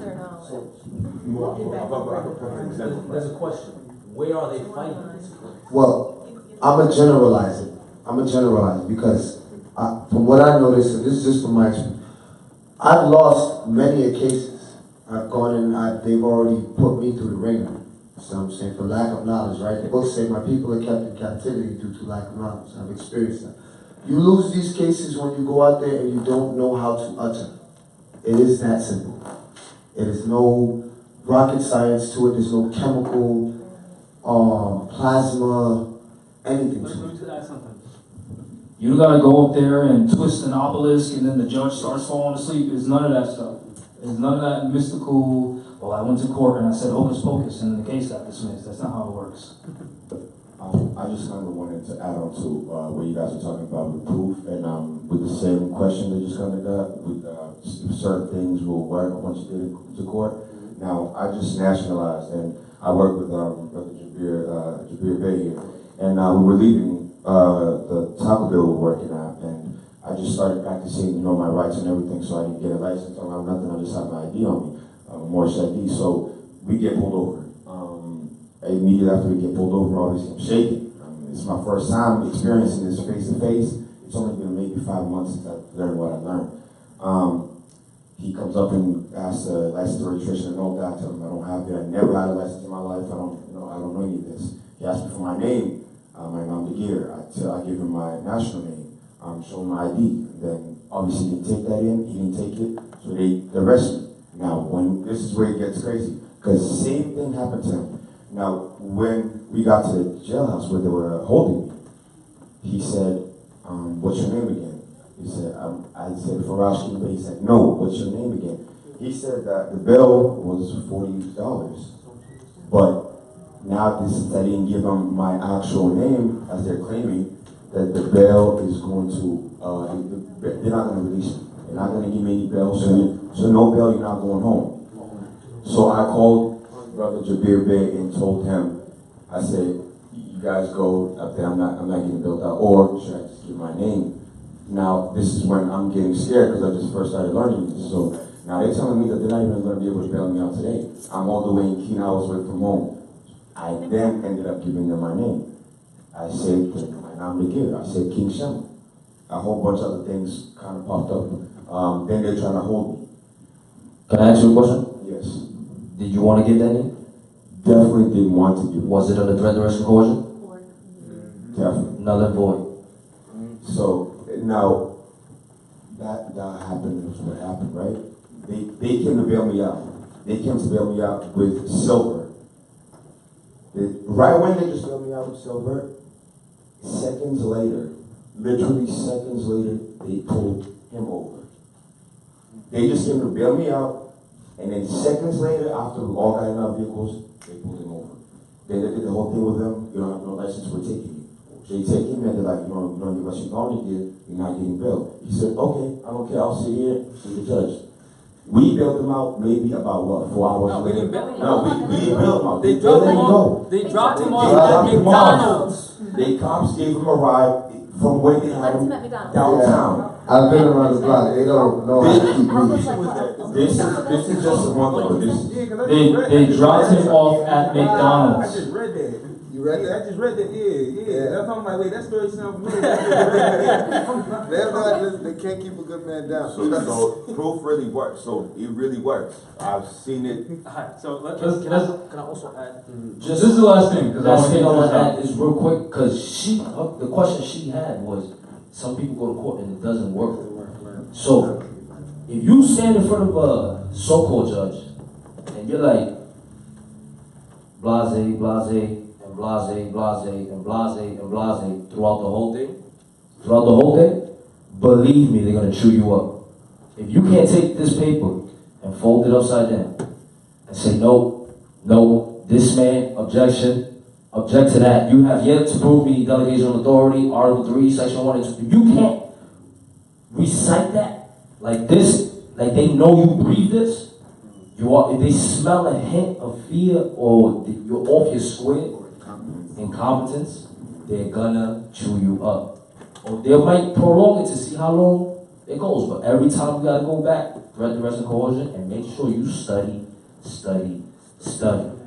That is the key. Yeah, don't think that, I'm just going to copy what Jahmal wrote and it's going to work. It don't work like that. Right? So, without further ado, this is the docket. Yes. Again, that's the case, Lee United Strawberry Bay versus David Allen Pender, the Commonwealth of Massachusetts, and others. Case number 1:19-Charlie Victor -1021. This is the feel of things I'm giving you. So these letters that Jamal's recorded, it's as if we knew them, because we've already been discussing the letters. Versus when you Because this is court. right, it is court starts immediately anywhere as once you guys engage in the litigation of diversity. Court can be anywhere. So her talking to us responding, her responding to the response, then we showed up, hey, how you doing? It felt different than versus summons to court, you walk in, you don't know nobody from a hole in the wall, everybody's on that side, you don't know anyone who's on the side with you, and you're alone.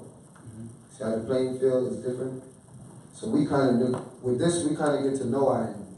It's a better feel, more confident, than versus you going in there not knowing that you're shaking in your knees. I just wanted to add that. So, most Moors that I've come into contact with, they'll complain to me about what happened. And I always say to them, and the Moors here that can attest to this, stop complaining to me and file a claim like a man, right? Because the word man means to think, right? So if you sustain some type of injury, you should get what you're owed, right? So we filed a claim. Again, remember when I said pay attention to the application to proceed without paying court fees? How none of it said IFP on it? This is what the response is from the so-called judge. Well, she's a judge because she honors the treaty. So as long as she continues to honor that treaty, I'm going to call her a judge for the record.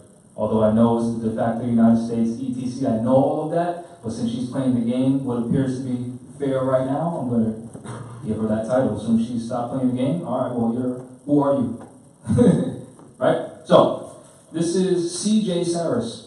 For the reasons stated below, the court, 1, denies the plaintiff's motion, they didn't say motion, for leave to proceed in formal pauperis. Number one, background.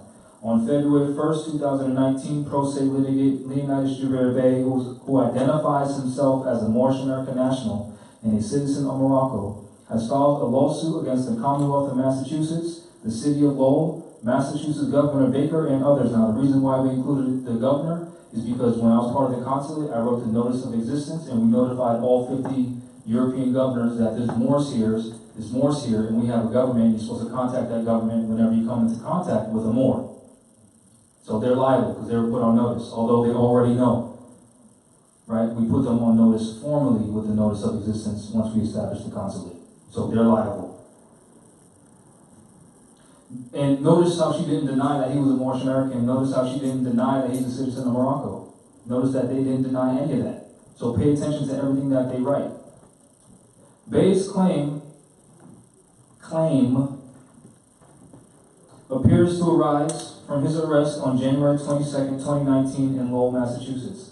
Bey asserts that because he's a Moorish American national and not a citizen of the United States, the Commonwealth of Massachusetts does not have jurisdiction to prosecute him, which she didn't deny that. Bey maintains that upon learning he was a Moorish American national, local authorities were obligated to notify Governor Baker of Bey's status as a Moorish American national, who, pursuant to 28 U.S.C. subsection 1332A, 1-2, was to immediately inform the federal government of the issue of diversity, and state officials were and that state officials were in contact with a national foreign to their jurisdiction. This is what a judge is saying. Now, what was that title again? Title 28 of the United States Code, subsection 1332, which is in harmony with Article 3, Section 2 of the Constitution dealing with diversity of citizenship, and how only federal courts have jurisdiction over the issue of diversity of citizenship. So when we're in state court and we say, I'm challenging your jurisdiction, and the judge says, well, I do have jurisdiction, you say, how? This is an issue of diversity. And according to the Constitution and the United States codes, only federal courts have jurisdiction over that. Right? So again, she didn't deny any of this. Bey filed a motion for leave to proceed in formal pauperis using a form provided by the court. Now, again, that's not what that form said. However, instead of providing any information about his financial circumstances, he asserts that he is not obligated to disclose private information, which is what we wrote, right? Bey also believes that one cannot be asked to pay the filing fee in United States dollars because all obligations of the Federal Reserve note belong to the United States. He makes a counteroffer of 1 troy ounce, .999 silver coin, valued at $598 at the time. Which I was ready and willing to give her. Already bigger for the camera. Oh, sorry.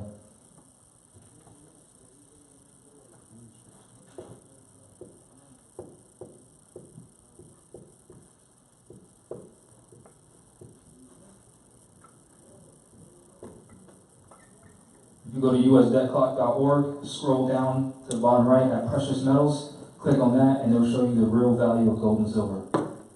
Right, so we were basing the value of gold and silver at the time off that, which right now, well, last time I checked, silver was valued at $918 per ounce. So it went up, right?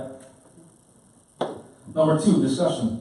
The motion for leave to proceed in formal pauperis under 28 U.S.C. subsection 1915, a person seeking to proceed in formal pauperis must submit an affidavit that includes a statement of all assets such person possesses. 28 U.S.C. 1915 A1. Here, Bey has not provided any information about his financial circumstances. He is not obligated to disclose his income and assets to the court if he pays the $400 filing fee. If, however, he asks the court to allow him to proceed without prepayment of the filing fee, he must provide the information that would permit the court to determine whether he is obligated for informal pauperis status. Right? And then some other stuff that we're not going to go over because it's lengthy. Then, again, here on the notice filing, Chief Judge Patty B. Saris, order entered denying 2, motion for leave to proceed in form of pauperous. If A wishes to proceed with this action, he must no later than Monday, April 8th, 2019, so this isn't ancient stuff, this is this year. Either pay the $400 USD filing fee or file a renewed motion for leave to proceed in form of pauperous in which Bay provides a complete statement of all of his income and assets. Failure to comply with this order will result in dismissal of this case without prejudice. Copy of order mailed to plaintiff on 3/18/2019 with application to proceed in district court without paying fees or costs. So most people would see that and say, oh no, I gotta fill out this stuff about my life. Islam. Yeah, thank you for posting that on Facebook. So I read it. Oh yeah, I yeah. appreciate it. And I had a discussion with a brother about they identifies himself as Moorish American. Newspapers do that. You never heard in your life Joe Stone identifies himself as Chinese. No one on the planet has ever heard that. No one on the planet ever heard Song identifies himself as French. No one on the planet ever has heard that. So identifies himself as Nigerian. No one on the planet has ever heard that. You only hear that when it comes to us. Newspapers, TV shows, radio, news podcasts.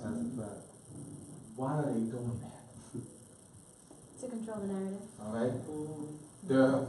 There's an assumption and presumption that we are United States citizens and residents of the state of origin. That's why they're doing that. So we have to kill the presumption and assumption. We have to overcome that. Kill that presumption and assumption. Self-identify as Moorish American.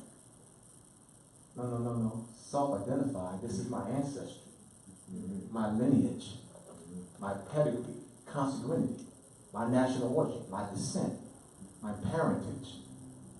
No, I didn't personally identify myself as Moorish American. That's my grandmother and mother and great-grandmother and great-great-grandmother and great-great-grandmother and great-great-grandmother and great-great-grandmother, great-great-grandmother, great-great-great-great-great-great-great-great-great-great. So it's not self-identified. I identify myself as Moorish American. No. I am Moorish American. It's not no self-identified. I identify myself as. That's my bloodline. Right, so we're going to overcome that. We're going to be addressing that. Major issue. That's a major issue that we have to address. They have addressed the defamation or a declaration of war against Morocco. Another issue, too, is that Jabir is injured. What's that? All right. Jabir is injured. They injured Jabir. We shouldn't say they injured Jabir. That's an attack against Morocco. Hear me out, y'all. They didn't injure Jabir. No. That's an attack against Morocco. They injured one. It's a treaty violation. That's an attack against Morocco. Raise the bar. You injure one, you injure all, because it's a treaty violation against him. They stopped him. As soon as they moved the light on, they violated the treaty. As soon as you saw that light, they attacked Morocco. That's a declaration of war against Morocco. As soon as you saw that light, that's a declaration of war against Morocco. But not against him. Against Morocco. We have to raise addressing the issue of the treaty violation. Once again, y'all doing a great job. Thank you. Thank you very much.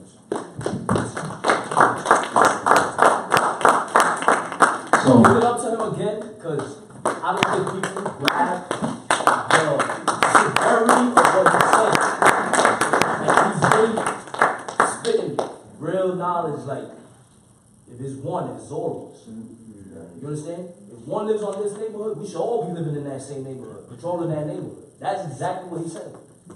If it's not just you, it's not me going to court, just for you.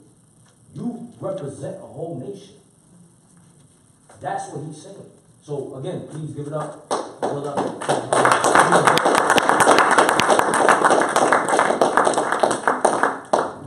So in short, the court said, if you don't pay this $400 filing fee, then we're going to dismiss your case. If you don't give us all the information that we're asking of you, then we're going to dismiss your case.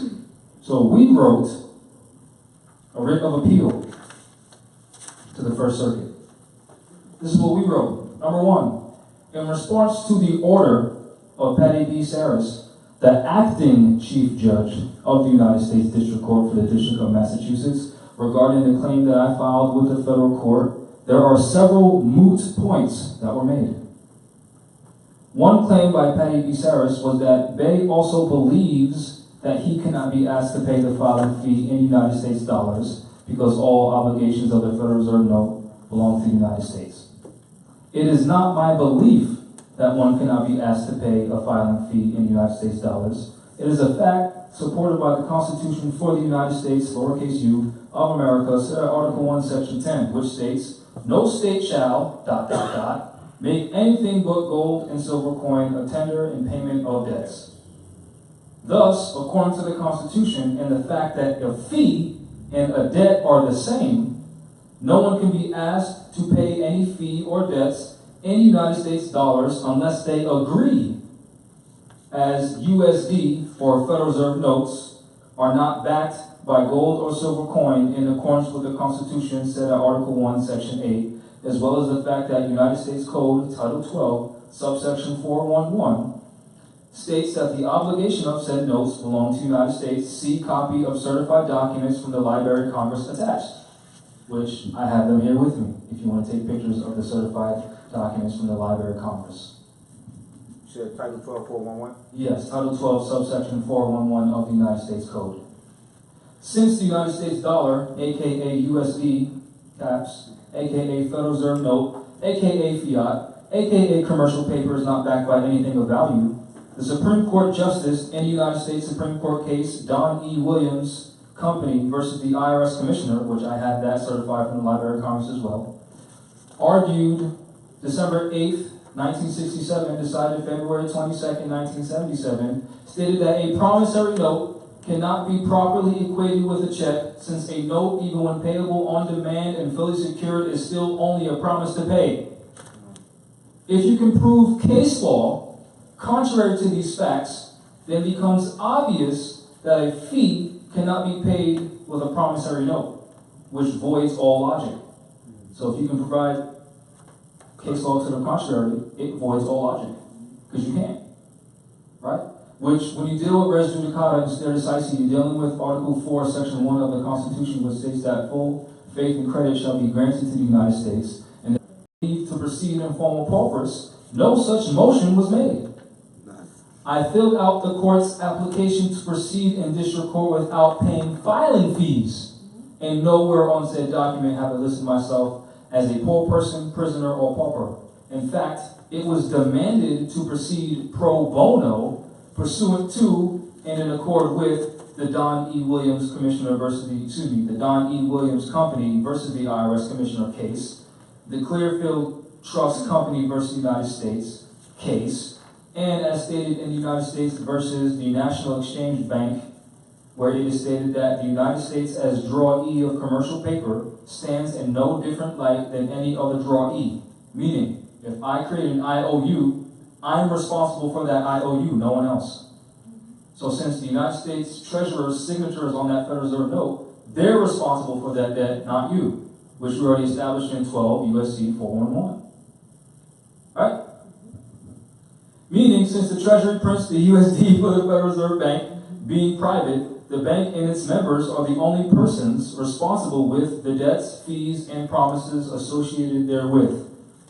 Thus, it is unconstitutional for any government, federal agency to ask any natural person to pay any fee in anything other than gold or silver coin, according to the Constitution, which all persons in or other. Additionally, according to the common law principles associated with the Uniform Commercial Codes, as a common law courtesy, a counter offer to pay the fee was made in lawful money, and since it is denied, the courts are discharging the fee of 400 USD ipso facto and ipso jure, denying my right to proceed pro bono by demanding I pay a fee with a note is denying my constitutionally secured rights to remedy, recourse, or redress.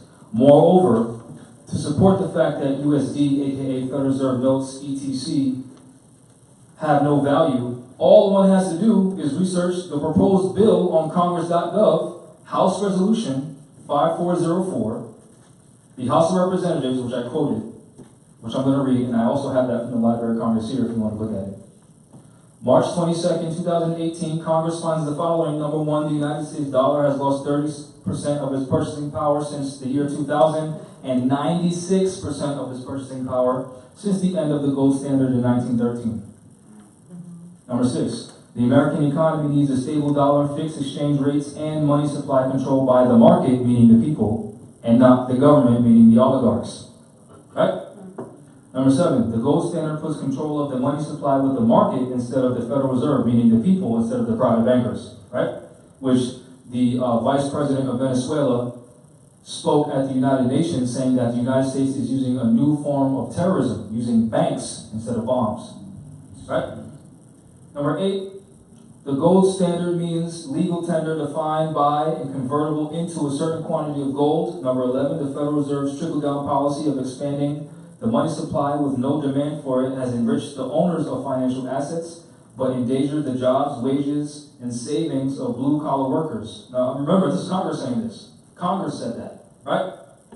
Number 12, restoring American middle-class property requires change in monetary policy authorized to Congress in Article 1, Section 8, Clause 5 of the Constitution. And I put, see copy of certified documents from the Library of Congress attached. They don't like Because you can't go against, you're not going against me, you're going against your legislator. Which is, you're warring against the Constitution now? Oh, so you want to get hung outside. That's what you want. And that's Oh, he's a sovereign citizen. And that's fighting fire. So he's acting like a sovereign citizen, yeah. Oh, she. Number 3, regarding page 4 of the order in response to paragraphs 1, 2, and 3, this is a civil matter between myself and the governor of the European colony, known as the Commonwealth of Massachusetts, and others dealing with the fact that the state-level courts not only lack personam jurisdiction over me since I am not a citizen of said European colony, but in their alleged charges against me, Leonidas Bay, which they are unlawfully forcibly identifying me as strawman, in order to fraudulently gain personam jurisdiction over me. Furthermore, there is no injured party or corpus delicti, which is a requirement for a crime to exist at the state level court, meaning the statement made by Patty B. Saris stating that Section 1332 only concerns the jurisdiction of a federal court over civil matters and has no bearing on criminal procedures in federal or state courts.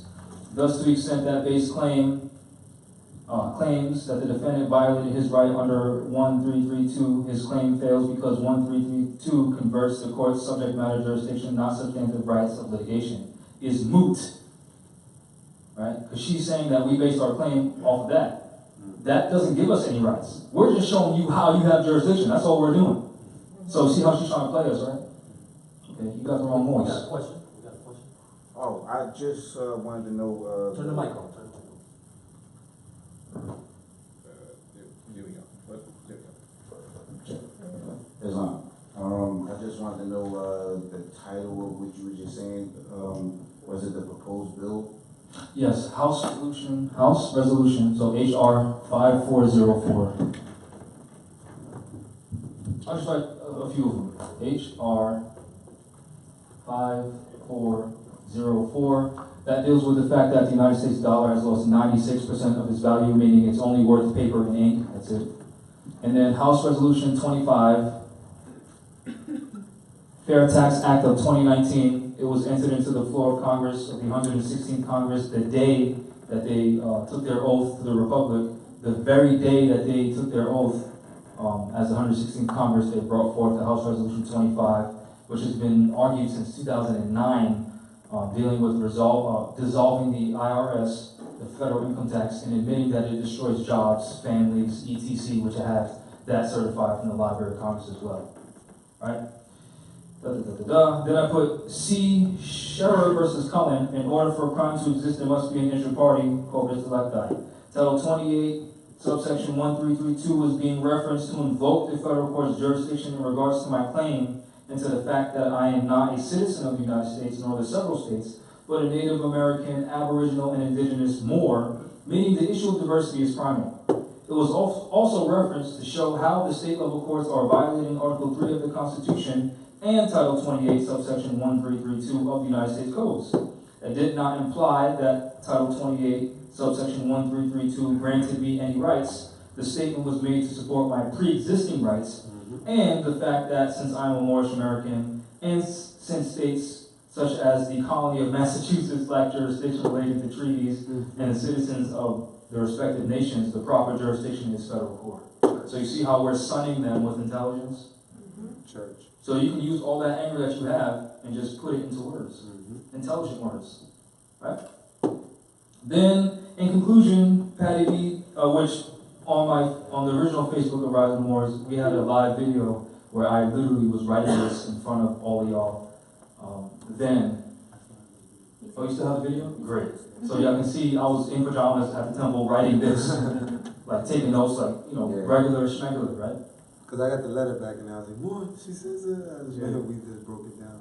In conclusion, Patty B. Cyrus must reverse her order and decision in the courts according to the supreme law of the land, meaning the Constitution for the United States of America and the treaty between the Moorish government and the Europeans, known as the United States of America of 1786 and 1787, must proceed pro bono. Not asking, we're telling you that you have to proceed pro bono.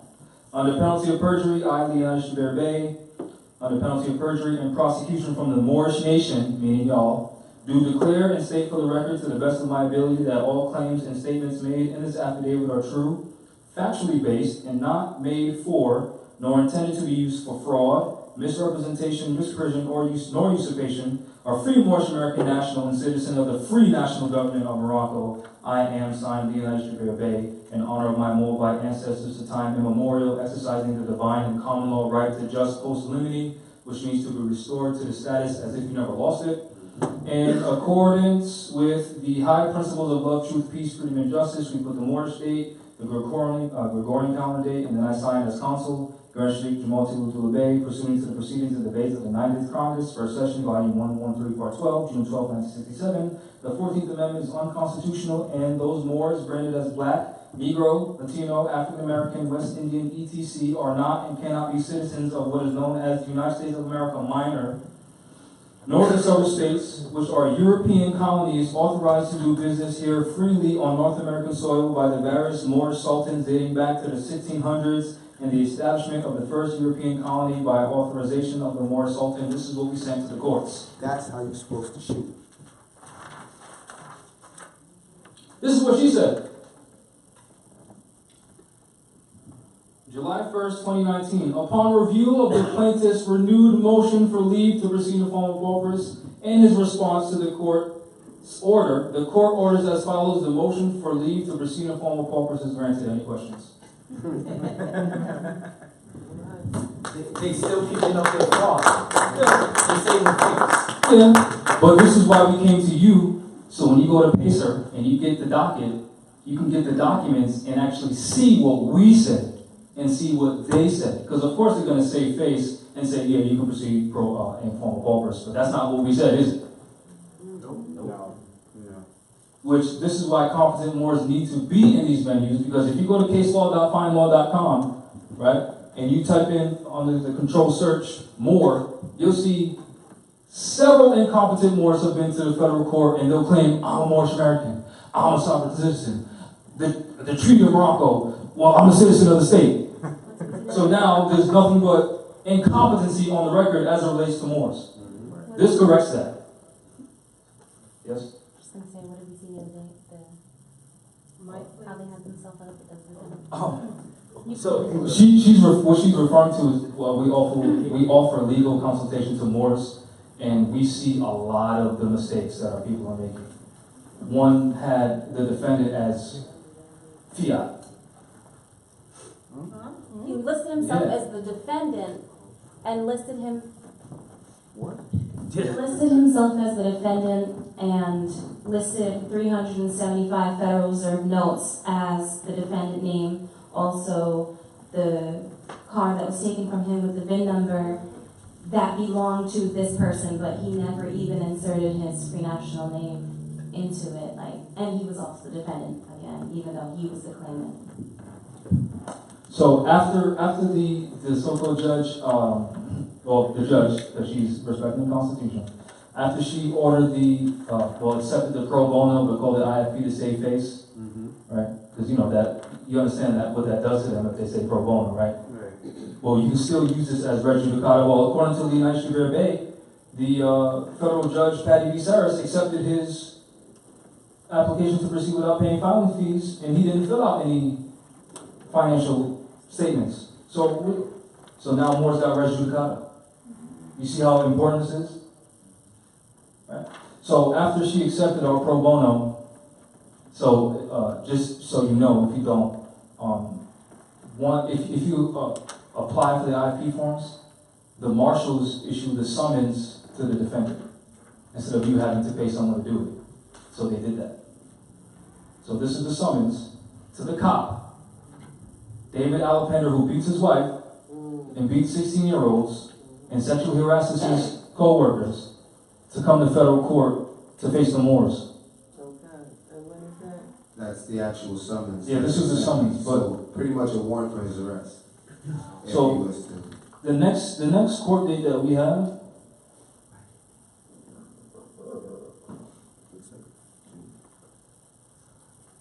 not January. Oh, wait, no. So what we're looking at is the schedule for this case, which they already violate your right to speedy trial, because this is in because your right to speedy trial is 70 days, right? This is when was this filed? Hold on, let me see. This was filed January 25th, 2019, and these dates go all the way to October 2020, October 30th, 2020. They filed that far into the future. So this is the plan. So our next date to be in court. For deposition? That's all depositions. Since we're on the topic of depositions, since we're a separate nation of people, there's actually a United States code on this. Can't remember off the top of my head, so excuse me. But since we're a separate nation of people, we don't need to have our people swear into them in order for the depositions to be valid under oath. This is what we have the consulate for. So we're supposed to have competent consuls say, I already know this information. If you want to write down your statement of what happened for this deposition, and, on the penalty of perjury, you blah, blah, blah, blah, blah, sign it and seal it, and then go to court with them more. That's what's supposed to happen. So we can do our own depositions.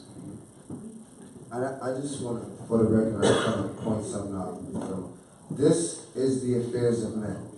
It's unfortunate, but right now, it's our affairs right now because of how far they dragged us through the mud. And the prophet said we have to get back into the affairs of men, right? To take care of the affairs of men. And I know a lot of us think that going to work from the jobs they provide, whether it be a European provided job or a Moor who thinks he's providing you a job but he's based under European jurisdiction, paying the bills to keep the roof over your head, whatever you think, those they have led us to believe are our affairs. They're not our affairs. As important as they might seem to you and as much have you grown into learning it and doing it, it's not your affairs. It doesn't mesh with your DNA. That's why they've come up with all those words to tell you what's bothering you when your body is reacting wrong to it. It's not your affairs. So we're in the issue where we're starting from the bottom, right, so we can get somewhere. These are the affairs. This is how much they drag us through the mud. This is what we must handle first before we can look over the horizon and see the sunset. And it's not to deter, and it might sound oppressive, but it's what's real. I like to be real with myself. I don't really like to pretend that this is not what it is, but it's just what it is. It's what's real. So we gotta dig our way up from this verse, then we can discuss more pleasantries and more better ways. Can I add something? Someone asked, should we file liens? A claim is a lien. You understand what I'm saying? So if do you comprehend what I'm saying? If you go to federal court and you file a claim, you are liening the defendant. You're claiming that they owe you something. So what's a lien? A lien is a claim of interest in something. And a claim that someone owes you something. So we're claiming the interest of our rights, saying that you violated it, so you owe us. That's a lien. Don't believe me, look up Black's Law Dictionary, 4th edition, look up the definition of lien. And then look up the definition of claim. And you tell me that they're different, and then slap yourself for lying to yourself. Right? Because I've said this multiple times, and I'll say it again. Who here, in the House of Reawakening Minds, has seen their mother get a bill from National Grid? Yep, National Grid. Electricity bill or whatever. Some type of bill. Who here has seen that same mother shred that bill? Right to the back. Right? Yeah. Who here has seen that same mother then pay that bill once National Grid comes out and cuts that thing off? So I try to relay the same message to Moors. If you just keep sending papers, they can ignore it just like your mother ignored that bill. But if you show up, hey, you owe me $5, they gotta come out. Especially if there's 1,000 Moors outside that so-called courtroom. Okay, now 2,000 because everyone's catching on. Okay, now 3,000 because y'all just seen this video how they accepted our pro bono offering and we didn't pay them crap. Okay, now 7,000 because y'all came to court with us and seen how we enforced the treaty right in your face and they honored that. Which is what they don't want. So guess what we should start doing? That.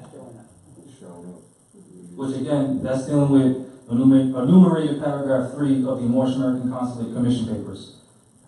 That is the consul's job. Huh? Slowly.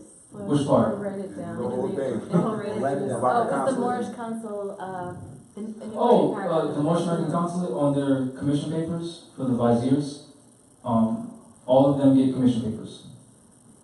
Enumerated paragraph 3 states that they're to help Moors get remedy dealing with the United States. Right? So if you think remedy, you think court. Right? Consular court. Where would you look at those papers to clarify that it's clear? Do we have yours here? I think we do have yours here. What was that question for the?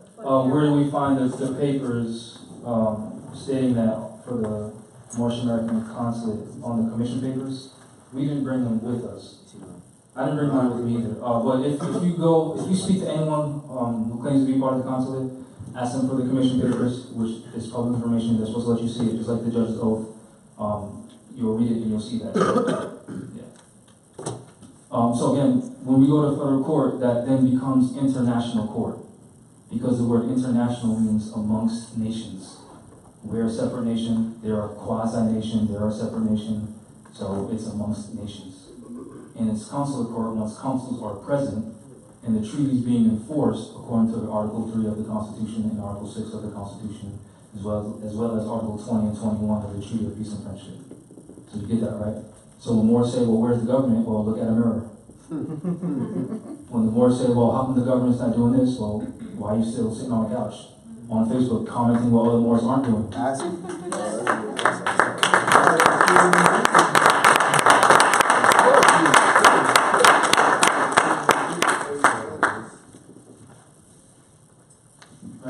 So this successfully, in my opinion, ends any dirty Moor saying, well, that treaty don't apply to you, and that RV-based stuff don't work, and that Taj stuff is going to get you sent to Guantanamo Bay. Well, how come we're still here? Why are we still free if that stuff gets you sent to Guantanamo Bay?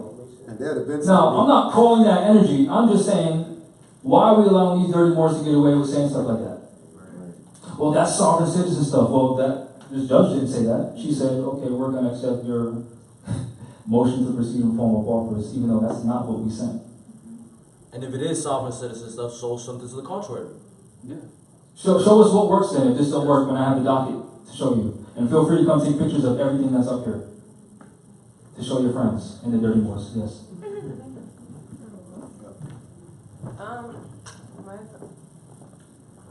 Can you just go over an overview of all the paperwork of? Oh yeah. Just like, So, to file a claim in federal court, right? yes. So the first thing you need, is for an incident to occur. So a reason to sue, which we have a bunch of reasons. You need, if it's a criminal issue, you don't need the civil cover sheet because that's for civil issues, right? So if it's a civil issue, you get the civil cover sheet and the civil complaint sheet, cross out complaint and put claim, as well as the application to proceed in formal pauperis or the application to proceed without paying the filing fees, which some courts will have a long form and a short form. Fill out the short form, make it easy for yourself. And again, cross out what doesn't apply to you, cross out what you don't want to answer, and you see they have to accept it. And that's not my opinion, we just showed you. That's not, well, in theory it works, and here's the docket if you want to look. Well, I heard a Moore say, no, here's the docket if you want to look, with my signature on it, his signature on it, in red, don't print, all that. Call them colonial Massachusetts, call them colonists, and on the docket. So if you don't believe me, just look at the docket. And I believe, like, for us, some of us who are shy and we're reluctant to voice our opinion in public, this works for you, because this is how you can talk to the so-called judge of these people in an intelligent tone. Because me, I have a hard time talking to them in an intelligent tone, face to face. I have a hard time. So this helps me talk to them intelligently, without them knowing that I don't really like them at all. You know what I'm saying? So that's one of the ways, fight fire with fire. Instead of we out there spewing out our emotions, make a claim. And go at them intelligently. I think the gentleman right there. Islam. That form you were talking about. Turn on the mic, bro. Islam. That form you were talking about, is it possible you could duplicate it yourself instead of just filling it out with them? Yeah, but I think it's easier to show them something that's theirs. Oh, here you go, and just put more stuff on it. Yeah, that's what I was talking about. Yeah, it's like, online. Redo it and they do it how Yeah. I'm not sure if you were here earlier, but when we filled out all the forms, you can come up here and look. We crossed out everything that we didn't want, put what we wanted, And you can get all these documents at uscourts.gov. Yeah. Also, just as a tidbit to, in support of what we're saying, racism is not a crime, and if you try to sue for discrimination against your race, you have no right to sue. If you don't believe me, go to caselaw.findlaw.com, right? Then search Peoples, P-E-E-P-L-E-S, versus the City of Detroit 344. In this case, 11 so-called minority, so-called firefighters were laid off and tried to sue the City of Detroit in their ladder, which is 344 because they're firefighters, for discrimination. Only one person claim discrimination because of their national origin. In that case, you'll see where they brought up the issue that although the discrimination against your race and discrimination against your national origin may apparently be related, they're not the same claim. And in that case, it was stated that only those who claim discrimination against their national origin had a right to sue. If you don't believe me, Peoples versus City of Detroit. And this was in federal court. So they're going to distract you with the old Comcast, black civil rights BS to keep you involved in their BS game. Meanwhile, they're also going to show you Peoples versus City of Detroit, knowing that our people don't do research and we have sellouts. So you can see that racial discrimination is not a crime. Because the word racism, or the word race, means to shoot out. The suffix ism means way of life. So if you're procreating, you're practicing racism. How is that a crime? If you're continuing the human species, how is that a crime? Technically, I'm a racist involved in racism as we speak. I just want to throw that out there.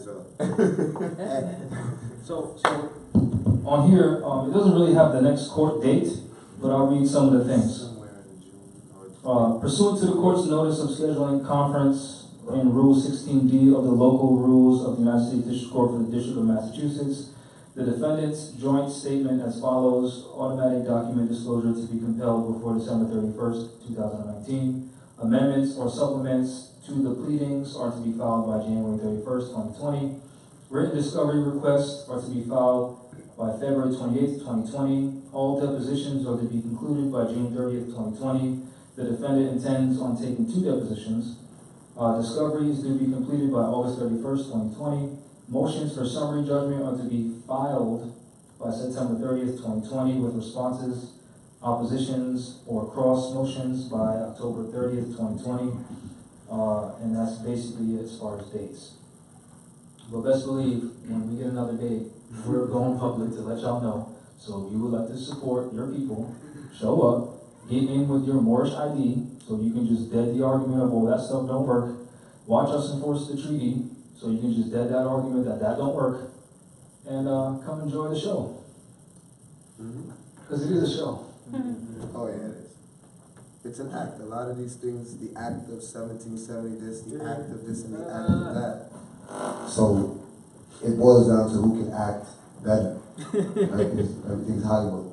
It's all acts, and you read these trees and stuff. Yes.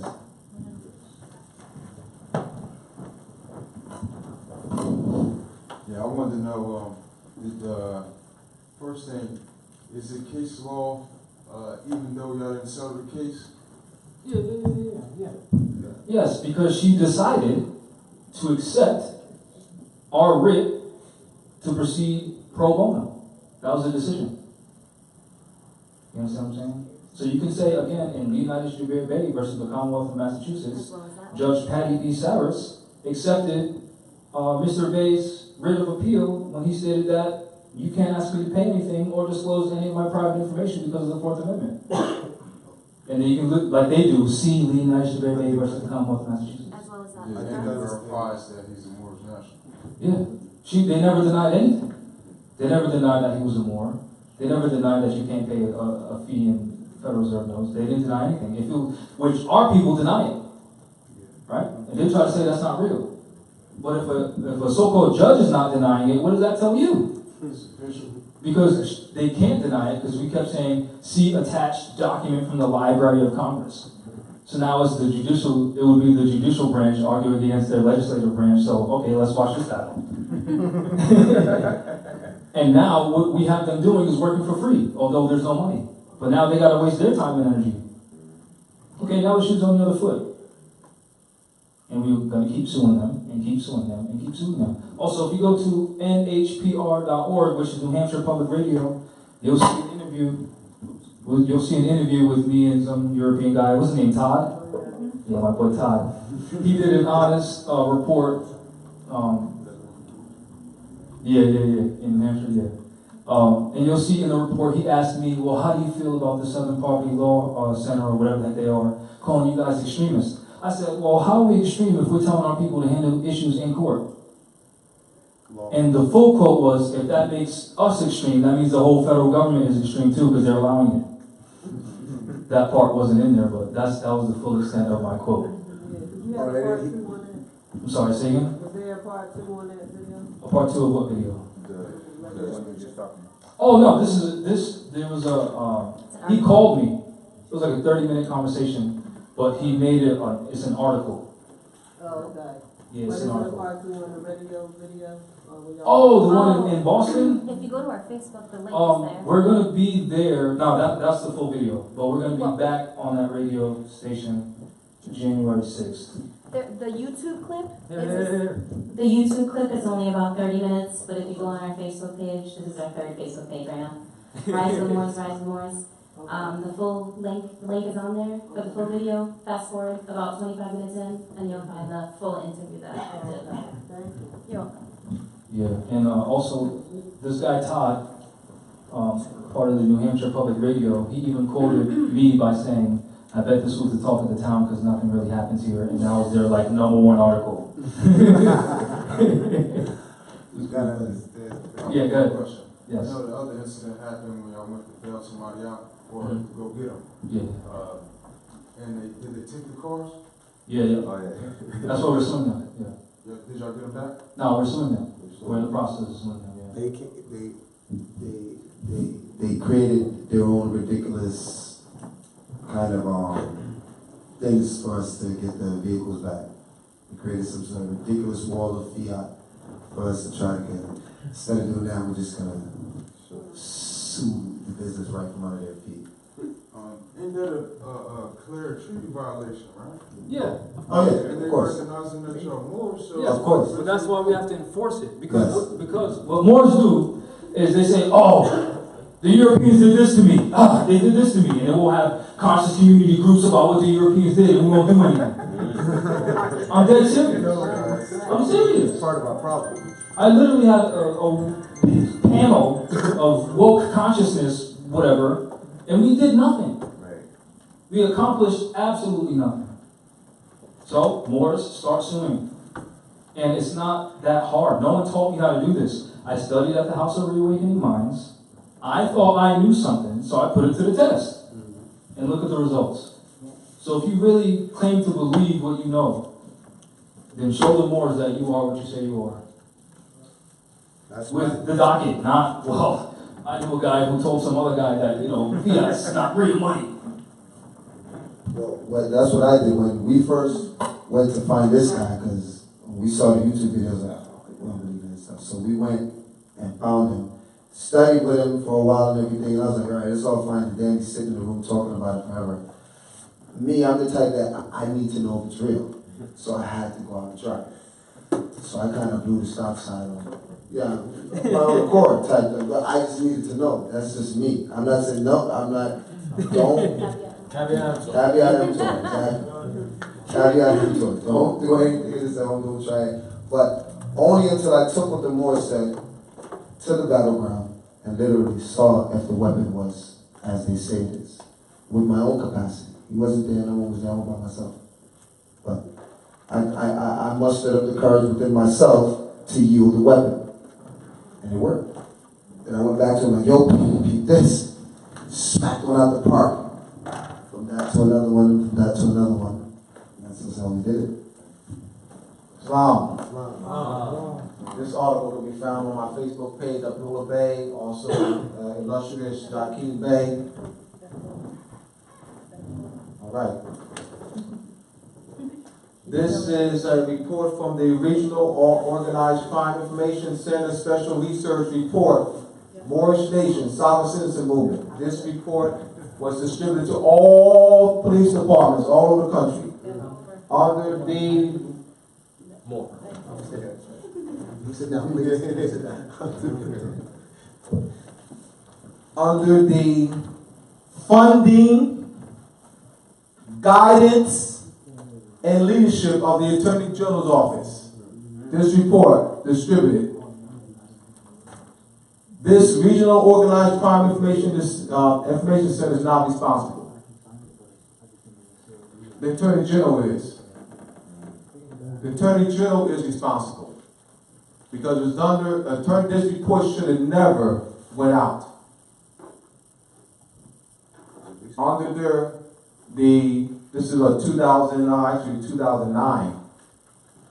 So this report under the funding, guidance, and leadership, all this organization was filed, for, no, they filed for a grant. They just filed for a grant to do the report. All right? So Jakeem and I came across this report after Sharon was kidnapped. After Sharon was kidnapped in February. Sharon, Gail Bay, Tracy, I came across this report online. This is just the first page of the report. It's not the entire report. The entire report is on my Facebook page, Abdullah Bey. Go to Abdullah Bey or Jakeem, illustrious Jakeem Bey. Illustrious Jakeem Bey or Abdullah Bey's Facebook page. The entire report and our article. So we are addressing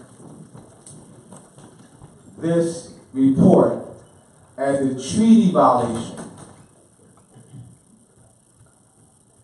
By the title of the report, it's not up there. Defamation, it's not, the title's not on the first page. Defamation of we addressed it as a treaty violation. There's this defamation of classifying Morocco and parentheses Moorish nation as a sovereign citizen movement is a treaty violation. All right, this is a declaration of war against Morocco. That's how we're addressing this. The Attorney General is obligated. The Attorney General is responsible for all his department, anyone under his department. This report should have never been sent out. This organization should have never been granted a grant to do this report. You have a treaty with Morocco. In the Black's-Law Dictionary, treaty of peace is defined as when a belligerent and two belligerent powers, treaty of peace and friendship between His Imperial Majesty and Morocco and the United States, 1787. When two belligerent powers decide to lay down their arms and agreed to restore peace. That was already done, 1787. Sorry, it was already done. The Attorney General broke that peace by allowing this report to be funded and sent out to all police departments all over the country. It's a breach of the peace. So this is how we're addressing this. So we're looking to educate 3-4 months of education, nationwide education. Then we're going to file, we're going to go after the Attorney General.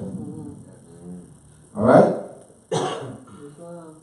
So this is a process. So Jakeem, especially Jakeem Bey is working with me on this. This is something I was already decided to do anyway, back, in April. That's why I put out the Masonic Gate. Because that Masonic Gate was a prelude. So Jakeem met Jakeem a couple months about back in June. So I schooled him, and he and I are working together on this. So let me just read it, just real brief. This report is a breach of the peace, of the Treaty of Peace and Friendship between His Imperial Majesty, Emperor Morocco, and the United States, 1787. Black's Law Dictionary, 4th edition, defines treaty of peace as an agreement or contract made by the belligerent powers in which they agree to lay down their arms and by which they stipulate the conditions of peace and regulate the manner in which it is to be restored and stipulated. They have the United States, which is a subsidiary of Great Britain. So the British subjects, the United States has launched a declaration of war against Morocco. Why did I not say against the Moors? I would never say against the Moors. Why? I didn't say against the Moors. Why didn't I say against the Moors? It's very important to know why I didn't say against the Moors. In the International Court of Justice, and a lawsuit in the International Court of Justice, you will never see in the docket Chinese versus the French, the Nigerians versus the English. What do you see in the docket in the International Court of Justice? China versus France. That's why I didn't say against the Moors. Against Morocco. Declaration of war against Morocco. It's a breach of the peace. This is an act of hostility. In the FBI, which is in the Justice Department, in the counter-terrorist division, they list defined sovereign citizen, anti-government, domestic terrorists. They could list. So we're being very clear on how we're addressing this. We also list several treaties.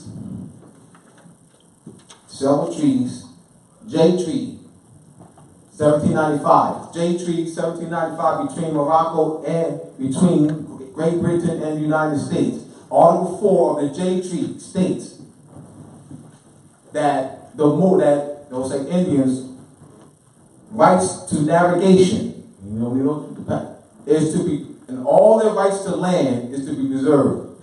Great Britain has jurisdiction here. The United States is a child of Great Britain and Morocco. The United States is a child of Great Britain and Morocco. They use our eagle. It ain't the pyramid is ours and eagle's ours. No, it's not the pyramid is ours and eagle's theirs. It's both, they're both ours.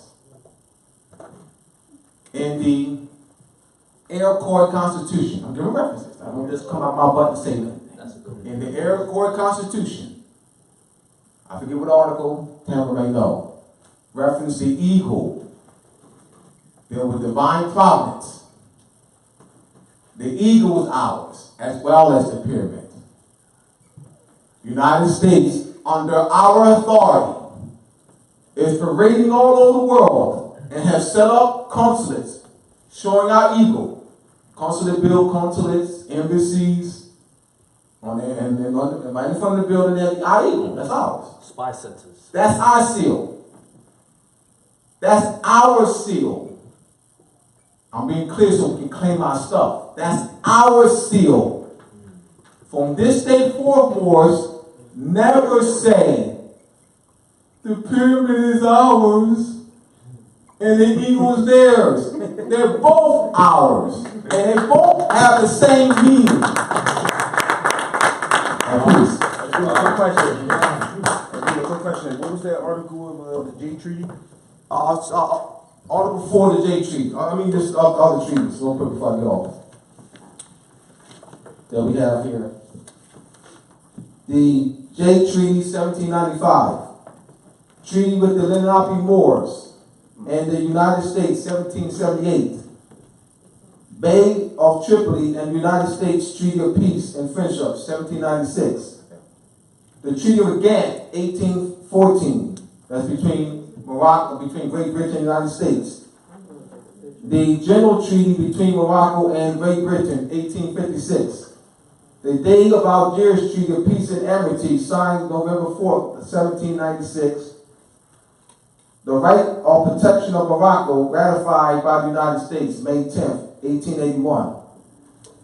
So, is it Ghent? Ghent, G-H-E-N-T. Ghent Treaty 1814. And in the Ghent Treaty, it reaffirms the 1783 treaty between Great Britain and the United States. They do apply to us. They do apply to us. Yes, those treaties apply to us because in those treaties protect our rights. Great Britain has jurisdiction here over the United States. Society versus New Haven. Society versus New Haven Supreme Court case. All right, once again, United States is the child of Great Britain and Morocco. All right, I'll yield on that piece.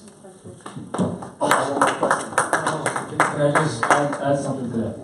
If you just literally simply Google search the Anglo-Moroccan alliance of the 1600s, you'll see, as an example, after Queen Elizabeth I died and the Sultan of Morocco died, King James, after the Treaty of London, becoming the monarch of Europe, of England, spoke with the Sultan of Morocco to have free subjects in Morocco, and then in 1607, Jamestown, Virginia was established, the first free colony in America. So why would King James be talking to the Sultan to have free English subjects in Morocco and then established a colony in America. So that's the connection that the United States is part of England. Yes, so many questions, right? Islam. My question, I've noticed that just looking at TV programs, and Tamara's real big on the message just in the movies and so forth, but looking at I've been looking lately at things that were coming, say, out of the BBC, so they're coming, from UK and so forth. And one thing I looked at a series called His Dark Materials. And it's one of those fantasy movies, but it shows, but it has a group of people called the Egyptians, not Egyptians, Egyptians, which is sort of a play on gypsies or something. What I noticed is that when you look at the ethnicity, or so-called seemingly ethnicity of the people, it doesn't come into play. It's a whole lot of different complexions and this and that, but they're Egyptians, or they're British, and they're this. But over here, these distinctions and these, coming against each other seem to be a place where they deliberately, pit one ethnic group or people by nature of the complexion of their skin against each other. But I don't see this in like things coming out of Great Britain, the UK, and so forth. It's just like they're just the people. And why is it? And what is the motivation for making the U.S., not the melting pot that they say it is, but really, dog eat dog? Yeah. So instead of us going to sue them in federal court when they injure us, they rather have us arguing against each other, which is part of the Willie Lynch letter of 1712, take the mind, leave the body. So it literally says to divide the young against the old against the young, the smart against the dumb against the smart, the weak against the strong against the weak, the women against the men against the women. It literally says in the Willie Lynch manual, the light skin against the dark skin. And then there was a trend for a while, team light skin, team dark skin, to literally keep us distracted from these real issues. They're warring against Morocco. That's a real issue. Your fake issue is, well, I'm team light skin and that's team dark skin, and light-skinned people do this and dark-skinned people do that, and blah, blah, blah, blah, blah, to keep our people's minds off of real issues, because a lot of our people have the child of a minor. When I talked about this information to a lot of our people, and they do that fluoride stare where you can tell they're not even listening anymore. It's like a veal happens, and they're just like, oh yeah. Try to change the subject. Oh yeah, then they start talking about something stupid. All right, we'll just move on. Have a good day. So that's the agenda, to literally keep our people divided. That's their plan. Even if you look up something called the Black Messiah Act, it's part of the counterintelligence program of the FBI and CIA, and their mission is to quote unquote prevent a black Messiah who will unify the different militant black groups to form a true Mau Mau, or what they call the start of a real revolution against these Europeans. And their goal is to discredit people, to lie about them, falsely arrest them, even assassinate them, which is really murder, take political prisoners, things like that. So while our people are worried about Chick-fil-A and Popeyes, this is what these Europeans are doing to us. And we're saying, oh, look what they're doing to us, and we're doing literally nothing. So that's the agenda. It's pretty simple. It's not really complicated whatsoever. It's really like, this is what it is. We're going to distract them. We're going to rule over them, and that's how it works. And then we get distracted, and then they rule over us, and that's how it works. And then we point the finger like that. Well, we got 3 more fingers pointed back at us, and we want to keep blaming the so-called white man. Meanwhile, we don't even know who we are.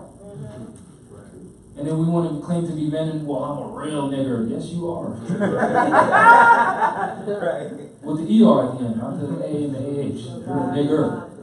Because that's what you choose to be. You rather rap about killing your own people instead of, well, that European just shot this person in the middle of the street, or choked out this person in the middle of the street, and all you're doing is yelling. I was watching this rap video of some local Providence rappers, And they're talking about how they're gangsters and all that, right? I'm not really throwing up anything real, so I don't think I am. You know, this is what they do, I'm gangster, all that stuff. And in the middle of the music video, a real situation happened where the cops just came into the house, right? So in the video, they were acting like they're hard and all that. But then when the cops come into their house, they're far back yelling at them like, get out, blah, blah, blah. I thought you was gangster. With the ER, gangster. What happened? So you telling me you're a gangster, but a foreigner can just come into your house. Hey, what's going on in here? And you submit to them. I thought you was, what happened? But then we want to be treated like real men. Get out of my face. All types of yes, sir.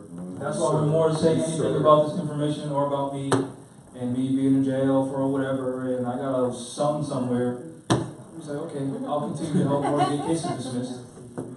While you have nothing to do with your life but talk about another man. Which, more importantly, he just said they wage war against us. He just said they wage war against us. Yeah. He just literally read and said you can go online and see that they waging war against us. And some of us watching this, sharing this information. Exactly. But not only that, more importantly, we're going to continue to watch our TVs, eat our TV dinners or whatever the case may be, and take this information like it's nonchalant. He just said they're waging war against us. There's people with less than what we have, and they unite overnight and get things done. So-called Haiti. None of these people have firearms. They can't go out and get a firearm overnight. But you tell them it's time, they're like, what? Hold on, let me get my machete. I know they have firearms, but we're going to do this with the machete and the numbers. And we're going to walk up to these houses. Can I just ask something? They're using bees as weapons. They're using nature to attack. Oh, yeah, you're right.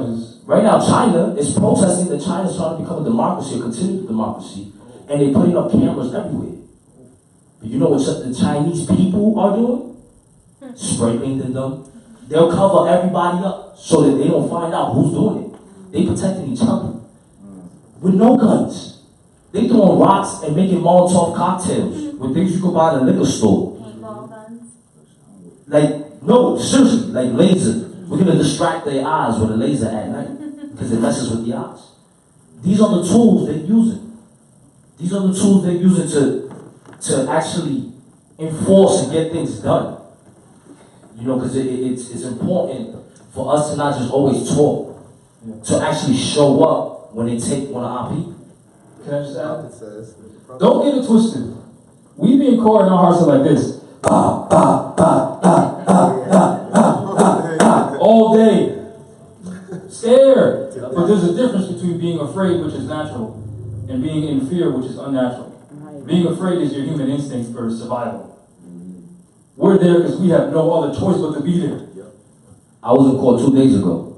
And I'll tell you right now, yesterday. I think it was yesterday. Yesterday. Oh, matter of fact, it was yesterday. I was in court yesterday. So much. And if I'll tell y'all from my experience, if it wasn't for him and her showing up, they would have took me. Because they wanted my body. When I was speaking to the so-called judge, I was telling him, oh, so you asking for so-called bail? Oh, it's clear this court wants finance. Oh no, so now they raised the bail to a number that's so ridiculous so they can keep the body. Oh, so it's clear that this court is trying to take my flesh and blood. Let the record reflect I'm here for life. You understand? So now I'm speaking this without a piece of paper. Because I know what they're trying to do. You understand? And again, if I was bound, that this courtroom's empty, we was the only ones in. It was after Christmas. There was nobody there but us. Nobody. No one. No one. The court was open like for us. So imagine this room empty except for us. Right? So the point is, conquer your fear. It's natural to be afraid. That's natural. And don't do things alone. And without knowing, study. Like, that's important. You don't have to be a master lawyer or anything because we have enough of them. Master something else so that somebody else could take charge of that and you can take charge of something else because there's so much work to be done. Like, literally, so much. If you can't leave your house because you got children and all this, and no disrespect to anyone, make a principal office at your house. Let more start filing documents or something to your house. Let them show up to your house to file that document. They don't have to come in, but just let them file it. Let them get to know you. Like, we need this. Like, for real. I want to know that chief whoever, whatever, sitting in as a justice or whatever, that's fine. I know where I can reach you. Because they do it. When a judge or something gets pulled over, let's say a cop gets pulled over, oh, hey, how's it going? Hey, Tim. They know each other. And even if you're not a cop, you're the sister to a cop, you're the daughter of a judge, or whatever the case may be, you're going to mention that. Hey, how you doing? Yeah, no, I mean, they talk to each other like they know each other for years. Most of them went to school together, man. Us, we walk past each other by the street, don't know each other from a hole in the wall, and we grilling each other like, what's up? Does that make sense? Not at all. Pender Allen violated over and over. I'm just saying, it's time for us to like, it's going to be a new Christian calendar year. Since y'all want to celebrate New Year's, the New Year's to me is in spring, as always, but since y'all want to celebrate New Year's, it's time to put the BS aside and let's raise up for real. Because nobody else is going to do it for us. And I know I'm not going to do this without him. He's not going to get it done without me. She's not going to get it done without us. We ain't going to get it done without y'all. Exactly. And I yield the floor to them. So I just wanted to say really quickly, I know somebody had a question over here. When you're in court, you're going to be nervous. Don't feel like you can't read off of your paper. Because when you're standing there and your mind goes blank, you have that paper to read off of, whether it's your writ of removal, whether it's your writ of prohibition, your writ of summary judgment, whatever it is that you have, or anything else that you type up, just bullet points of things that you want to say in court. Make sure you go prepared with something, because I'm telling you, when you go up there and these judges try to play the mind tricks on you, they try to distract your brain, and a lot of times it works because your nerves are going crazy. It's a spiritual and physical battle. Right. You don't feel like you can't read off of your paper. Hey, Ron. I have a question. From what I was hearing, like, a lot more talk about, like, where they get in court by themselves, or they put them out and then make sure everybody's done with their case and bring them back. It seems like they practice private law. Absolutely. But that's why you remove it, notice removal to federal court. And just, what this is, the goal of this is to continue to expose the Europeans for what they are. Yep. Because if you expose Walmart, or if you expose, Chili's for having rat poison in their food, their business loses something that's known as credibility. Once you affect a business's credibility, they're done. So this is, in part, to continue to expose that, as well as to provide useful res judicata for the benefit of Moors, and to just encourage our people to fight. Instead of just accepting being abused by these people, not knowing how to file claims, not being able to afford it, and then having to get some European who we already know doesn't have our best interest in heart to represent us in court, while we're just sitting by looking like idiots. You comprehend what I'm trying to say?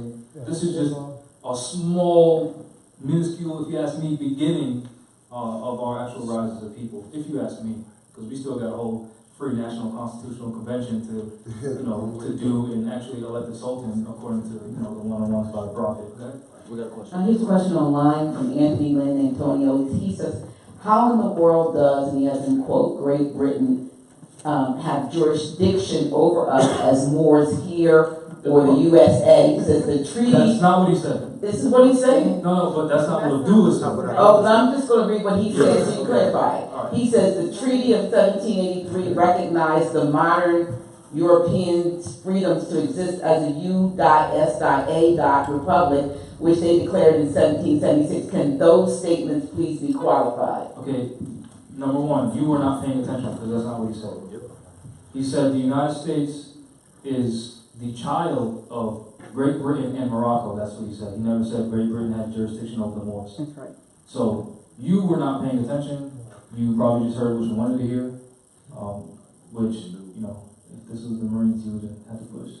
Because you're not paying attention, which if we're in a situation like the courtroom and we all decided you're going to stand this way to make sure we don't get attacked from this position, you're going to make sure that the clerk's doing this, you're going to stay in the hallway to make sure that they don't send out their guards, and you're not doing your job, and we get affected, that's your fault. So since you're not paying attention, you might want to correct yourself. Also, Meaning, pay attention to details. Because when we responded to the so-called judge, we were paying attention to details. She said you filed a motion to proceed IFP. No, we did not. It was an application to proceed without paying the filing fees. That's what we wrote. So since we were paying attention to details, we were able to competently combat what she said, not assuming that we did anything. So again, once the master etymologist speaks, I suggest you actually listen. The assumptions are And to me, and as someone who I think myself as young, that's how we should be defending our elders. They shouldn't have to come up here and keep saying the same things over and over again. They're our elders. They already did that. So pay attention. Yes. I just wanted to get back to talk about the whole point of what he had brought up too about all of us being the people and all of us being representing each other. Your nation. You represent me, I represent you. I seen it first time in hand with this brother's case right here. And right before this. You want to come up? The first time in King Faraj Bey, I've only been going into this knowledge and learning who I am for about like 5 months, 6 months. But to show you that this really is proof and what brothers over there talking about, we walked into court. Now I got into something. I've been into court for like 2 years of my life, going back and forth while I was locked up for 2 years. So I know that when you get in court, they come out you like they're up here, you're down there, and that's how literally and figuratively it is. So I've always been afraid, and you always say sir and do certain things. We go into court, all like we have 7 Moors sitting in the back, plus hands up, talking to the judge, and they are saying all these things to him. The Moor keeps saying objection. Every word that comes out of his mouth, objection, objection, objection, objection. I'm like, wait a minute, can you talk like this? Can you do this? He's like, objection, Your Honor. That's not it. No, that's not it. Then, the craziest thing, he's turned, like, and you guys everybody, he's talking to the judge. The judge says, they said something about putting out a warrant on him. No, it was first they wanted to finish their fraudulent proceedings. They first wanted to finish their fraudulent proceedings. So I didn't feel the need. I didn't even to be there because the proceedings was void ab initio because they were already put on notice that this case is being removed to federal court. So next thing I said was the craziest thing. So as I turned away, they didn't get to finish the proceeding. Right. This is what he's leading up to. So, excuse my language, crazy shit I've ever seen. He turns around and starts walking to the door. Now, part of my back. Now, you have. I didn't say that. I didn't say that. The judge straight up points at COs.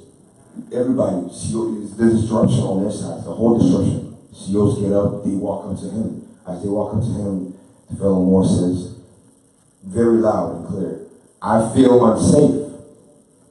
I feel as of right now, my life is in danger. It's in danger. I feel threatened. I don't feel safe. Now, the COs, you know how they are in court. They always grab you, turn you upside down, slam you. They pulled one of these. When he did that, they pulled one of these. It was first going in at him, and then when he did that, they all just like started wondering where like. So he continued to walk out. Now, we all know there's procedures where courts does their thing. Like they can't just overskip things. We walk out. Now we walk out all seven of us at the time. Right? 8 of us plus him. Yes, 8 of us. We are literally about to walk out of the court. We go to the clerk's office. Bernadette, that was a lady in there. And that's the clerk magistrate, which I addressed her as Bernadette, which is her informal. She doesn't like to be addressed informally. First off, I'm not going to address you any other way. The name that I have for you is Bernadette. So she says, excuse me, if you're going to address me, madam, clerk magistrate. And I said, well, who appointed you for me to recognize you as a clerk magistrate? And she could not answer that. I said, thank you, Bernadette. She walked away. That's But wait. he told her to file something, and she didn't want to do it because he called her by her first name. And once he said that, she was like, "Well, still, you still got to address me." She was still filing it though. Walking away talking crap, but she still filed it. That's the fact. And again, this is to what the prophet says. I don't have like my temperament growing up is not pretty good. You understand? So the first time there when I was filing my notice of removal, I said, can you please file this document? And she was like, well, I don't see why I need to file this. You can file this. And I said, I could literally close my eyes. And I said, if I have to, same way my hands is going, if I have to wait here all day patiently for you to file this paper, I will. And I slid it right over. She grabbed the paper and gave me lip the whole way to the timestamp. To file it. To file it. But it was intelligible. You know, because I wanted to be like, yo, stop playing with me. You know, because that's just how I am. That's my, you know, so I said, you know what, let me take a step back. You know, and again, the prophet's words always do stick with me. Because you can find a lesson in just one phrase. Many lessons. You know, we got a question here? Islam. In this whole process, looking back at it, what is something that, if you were going...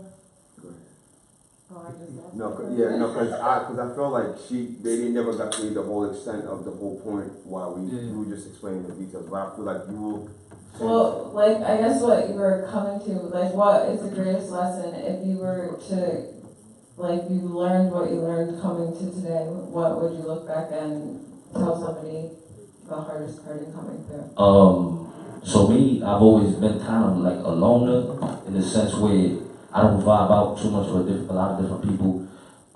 So I studied myself, and I've been in courts by myself many times. I've been in court to defend my sister, help my sister. You understand? And in doing that, I got taken to jail. 2 weeks. I'm telling you. And if you expect for that not to happen, this is not church. Cease wearing your turban and fez and giving your identification card. He just said they're waging war against us. So, specifically, don't do anything alone. There's strength in numbers. Even if you get 10 people who don't know what they know, who don't know anything you know, just get you and somebody else who does. And it's your case, you and that somebody else who does, he will handle it if anything happens to you. But with the other 10 people there, they're going to think twice. When I walked out that courtroom, as he was stating, they called outside police departments with guns and everything. They even sent a canine into a courtroom where you have to get, you go through a metal detector. Hold on. You're going through a metal detector. So if you think they put our lives in danger, you think that's not war, you're sadly mistaken. Because we definitely unarmed. We got in the courtroom. But there was a way they immediately jumped around this brother. Who immediately jumped around me? So we have our Moors. The Moors. It was again, it wasn't for them. It was attention to detail. The way we kind of placed ourselves was on like a nation, like he's talking about. Everybody besides me immediately got in front of him. We in the clerk's office. We're surrounding him like this. And I'm at the door, and as I'm looking at the police officers, they got their gloves on. They got their cuffs. There's like 20, if not 30 cops outside ready to take us all down. Now, mind you, the whole court is still. No proceedings. This is 30 minutes. This is a span of like 30, almost to 40 minutes. Now, they couldn't do nothing or proceed. The record is just going like this. The time on the record. So now they seen how we acted around him. There's something about it. So wait. We're in the clerk's office. 7 cops came as well, so you can see how divine the number is. 7 of us that were there to defend me, so that makes us 8. I'm not counting myself, but 7 cops came. So as they came, 4 Moors built a wall right around me. And they said they ain't coming through. They didn't have to say, they physically said it. They was enforcing law. They stood and made a shield while I could conduct business in the clerk's office. They made sure nobody was going to touch me. Another more, this is knowing your position. Not all of us need to be lawyers and know every single thing. One more went, started speaking to the lieutenant. What's going on here? Lieutenant's like, yo, listen, we don't want no problems. Just let him go inside, let the judge finish, or the fake judge or whatever. They sent the peer mediator. Let him finish, and that's it. He really didn't want, like they say, any smoke. He literally did. I said, all right, you want me to go in? But I want everybody's name and badge number. And he didn't. Even the dog. Yeah, we didn't get the dog. We tried. A dog's badge number was K9, and his name was Turbo. I remember that. He said it was a request for you to go back inside. They were requesting you to go back inside. So, I noticed the one sergeant who was at the clerk's office door, they were standing there for half an hour, 45 minutes before we see the other guy with the K9 unit. Yeah. Then we built the wall around you. Then the peer mediator came in. So my thing is, why didn't they send the peer mediator guy from the beginning? You know what I'm saying? So they seen the extent that we were willing to go to protect our fellow Moor. So they said, you know what? Pause with the guys with the gloves and the dog. Let's send the guy to talk to them first. Let's treat with them. Let's treat with them and see if we can come to some resolution. So first we saw all the tactical guys and even the canine squad. Then the peacemaker came like, hey, and he looked like Mr. Rogers. He looked like Mr. Rogers, like, and the craziest thing to me, he had a pin on his shirt with a witch on a broom that says Massachusetts State Police. And there's a witch on the broom on the pin. Salem. Salam. State Police. Islam. There's a witch on the broom flying into the moon on his pin, and that's the police. And I'm like, is this real? I'm like, was this real? Was it a Boss Police? Was it a Boss Police? The kick of all this, the icing on the cake, is when the premier came in there, he was talking to you, and then they said, listen, all we want to do is just do the last proceeding, like what the judge had to say, and that's it, and then you can go by your day. Mind you, they already thrown out one out of him before he walked out, by the way. Now the way we walked in, exactly what he mentioned, and I feel like this is what they see. When we walked in, now one of us went to sit down. More, and him by himself, first walked up, two people right directly behind him. I reserved my rights before I did that. Yeah, of course, as you always do, as I'm pretty sure we all learn to do. But the way we followed this brother, now it's 8 of us in court, and I've been in court for 2 years straight, and I ain't never seen nothing like this happen. I ain't never seen anybody else stands up besides the person I'm talking to the judge. Sit down. We all 8 of us walked up damn near in front of the court, and we spread out in our court like we was like it was our court, like the same way they have the police off the COs. Y'all was positioned tactically. Y'all realized there was guards here, there was a person and here, it happened so y'all without positioned yourselves accordingly. We did it like almost like as if it was in us. I looked up later when he turned around, and I looked up. Everybody's looking at us like this. We put their eyes out. And what did the people say? And when I went back in, the so-called judge didn't even speak. His clerk did, who's his best friend. No. Oh, with the wig? With the wig. So, she spoke, and when she said whatever she said, last thing I said was objection. But another thing I also want to point out was that is crucial in that case is I mentioned the Moroccan Treaty of Peace and Friendship, 1787. When they did that, when I mentioned it, they turned off the record. Said, "Ooh," turned off the record. Then after I was done, and I said violation of I think it was Article 6 or something like that. But so then I heard the boot go back on, and I said, okay, and again for the record, I'm gonna repeat that, which I did. And no button, no record. That's just in case they did turn off the record, because they can't stop the flame that's coming out of my mouth sometimes. I'm gonna be honest with you. Who's? The people in the court. Oh, so we walked out. I go back in the clerk's office to get proof that this warrant is lifted, which it wasn't. I had to wait extra time. There was a timing issue with this small over here. Helped me out with looking at the documents. Again, 10 minds is better than 1. Yes, There was a timing issue, because how do you issue a warrant, take a warrant out, then issue one, and the time frames don't match. Like, I wasn't even in this courthouse, supposed courthouse, when you issued the warrant. So, they act fraudulently, so you gotta pay attention to that. But, I go to the clerk's office to get that, and come out 7 Moors who don't know their Moors. It was And the first thing they said, the number 7 was divine that day. 3 times. Yup. Yes. So the 7 Moors came out and they was like, yo, I got goosebumps from that. They couldn't believe it. It was 7, and they were like teenagers, like probably high school or even younger, and they was blown away, amazed. They ran up to us and was like, yo, we didn't know if we should stand up with y'all or whatever, and they was just wishing that they could do everything with us that we were in there doing. They'd never seen anything like that before a day in their lives. And they were more shocked when the Moor went home. We all went home. No one got kidnapped. That's just an illusion or something. Does anyone have any questions? I just have a comment that Yes. You want the mic? Yeah, I just want to read what the sister said. It's just funny. I mean, Sister Lovely B. Stafford, one of our top fans, said, "Damn, I'm moving to Rhode Island."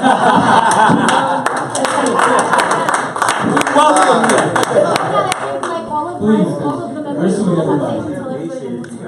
Yeah. Oh, all the Moors from that he gets want to come up here and tell everyone to move out. Go real fast. Come on. Yeah, you two in the back. Oh, there you are. This is just a glimpse of some of the Moors that this isn't even everybody.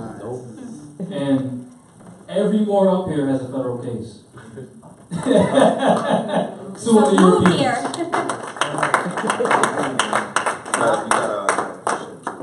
You got a question? Go ahead. Yes. Oh, I like them jackets.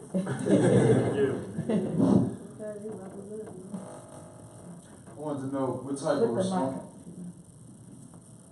responses are you receiving as you're addressing the heads of the agencies in your territories? So we tried to schedule a meeting with Jorge Alorza, the mayor of Providence, and since one of the city council members is being sued for embezzling like $13,000 from his campaign, they lied and said, well, since you're suing the city of Providence, we're not going to have a meeting with you, when we're really suing the city, the Providence Police Department. So they're doing things like that. They're trying to avoid the situation. But if there's 1,000 of us at City Hall every day, they can't avoid that. Now I'm not talking about go there in arms and be all crazy. I'm just saying let's go sit in the mayor's office peacefully until they address this issue of diversity. Every day. Which addressing the issue of diversity would be saying you don't have jurisdiction over our people, so tell your policy enforcers to leave us alone. If you see our people committing a crime, call our grand chief, which just so happens to be me. I'll show up and determine if the treaty is violated or not. And then if the treaty is violated, if that Moor did commit a crime, then, we'll have a fair, just trial in federal court and we'll litigate that way. If not, that Moor's free to go home. So, that's why they're trying to avoid that. So they're avoiding y'all. Yeah. So what's the next step? Have more show up. Which is why we've been telling y'all, hey, move out here. Because it's in that territory, the heads is in control of all their employees. Yeah. So if the head is letting them go, it seems like they're the ones that's waging war. They are. Again, they're trying to avoid the court of public opinion. Because once we get the public opinion on our side, they're done. Which is why they're trying so hard to avoid it. And since we're on the physical plane, numbers actually matter. 2 is more than 1. So if there's 20 of them, there should be at least 20 of us. Equal and opposite force. We're dealing with the 7 Hermetic principles, not just, well, I think you should come out here because it's a good idea. You get what I'm trying to say? And once that's established in Rhode Island, then the goal is to trickle everywhere. Like it says in the Quran, the glory of the king is the welfare of the people. And it talks about how the king establishes new colonies to continue what they're doing. But we need one central location first. Let's get it to work in one area first, and then we'll make it happen everywhere else. Which is what the prophet did. It's not like we don't have a guideline. Prophet Noble Ali, any questions? Go to the prophet, see what he did. Oh yeah, he got, the Supreme Grand Council, which is the national government. He had the Grand Major Body, which is the state. Then he had the sub-temples, which is the municipalities. And then they came together, and the Grand Body helped enforce law with the Supreme Judicial Council, which is like the Council of Elders and the House of Representatives. And he was the Sultan, being the Supreme Grand Chairman. Imperial Divan, his chair. There you go. We have a clear template cut out for us. There should be really no question. Yeah, I see like one of my issues is that like I'm one of the only ones in my family that's like studying that I know of and that's ready to be active. Yeah. So, but I have a lot of people in my family like all throughout different positions in the corporations. So like you know, they know the people in government and their so-called government in the positions, so how hard is it to figure out if they're going to acknowledge the treaty or not? It's not. So there are places like, I know people are familiar with Rahm Emanuel's proclamation on the Moorish American Week, but the actual state of Illinois issued their own proclamation recognizing Moors as a sovereign theocratic government, as well as the entire state of Georgia. So we can use those documents as res judicata, stare decisis, Delaware Article 4, Section 1 of the Constitution, as proof as to how they recognize us. What you're talking about is the issue of the minds of our people not coming together according to the principles of nationalism, enforcing our own stuff. Right? So if you're the only one in your family, okay, and your family don't want to hear it, do what I did. Stop talking to them. Now, I'm not saying, I don't excommunicate myself with my family, that's not what I do. I don't talk to them about Moorish science. I talk to Moors about Moorish science. You comprehend what I'm saying? And then slowly, over time, my own mother started to see the progress, and she said, oh, it is real. Yep. Love you, Mom. My mom put the laws up to her, she see it, but she like, but you know, are they going to acknowledge it? We have to make It's that nationalist. acknowledgement. How I'm going to put my wife in the car and children, and they're going to take my car? No, I hear you. But that's why we're putting the plea out to Moors, come out here. It's going to be less likely for them to do that if they see opposition. Just like if you're a bully, right? Right? If you're a bully and we go to school together and you bully me, if I say, hey, that's my brother, you're going to be less likely to bully me. Yep. It's really that simple. So if these Europeans are like, in the colony of Rhode Island, you don't need a license to open carry a rifle, and these Moors are securing their areas with rifles. We're going to be less inclined to go over there and bother them. I'm not saying let's go attack anyone. That's not what I'm saying. So for the record, that's not what I'm saying. I'm talking about enforcing the Second Amendment, which Noble Drawley told us to enforce the Constitution, right? And we have the right to a well-regulated militia, right? To protect our areas, right? Because of diversity of citizenship, right? Because these pale-skinned Europeans don't represent us, right? They don't represent us socially, right? They don't represent us economically. They don't represent us religiously. They don't represent us nationally either, do they? So they can't patrol our areas. So guess who can? We can. So if the Europeans start seeing all these fezzes and turbans with sappy plates graded for multiple hits like 5.56 with side sappies and everything, and IFACs and ARs and 5.56 rounds, and they're patrolling their areas and they're forcing the peace and friendship treaty, not attacking anyone, they're going to be less inclined to do what they're doing to us. Now again, this is not me saying attack anybody. That's not what I'm saying. I'm talking about we have to protect our mothers. We have to protect our sisters. We have to protect our daughters, our nieces, our nephews, and our sons. Who else is going to do it? What did Marcus Garvey say? Now I'm going to paraphrase what he said, so I'm going to use the word black. Where's the black man's king? Where's the black man's ambassadors? His politicians, his army, his navy, his resources? Where are they? I'll tell you what. If you can't do what other men have done, Said if you cannot do what other men have done, what other nations have done, then you are surely going to die. Yep. It's Marcus Garvey. so just to wrap it up, and I'll let the elders speak. We need to really take this serious. If you're afraid that they're going to snatch your children up once you put them in the automobile with no license, then don't do that right now. Just don't do that right now. That doesn't mean you don't have the right to do it. Just be intelligent. Don't do that right now. But if you got nothing else to do, and you got the means, come out to Narragansett, which the Europeans call Rhode Island, because we're serving a warm bean pie for these Europeans.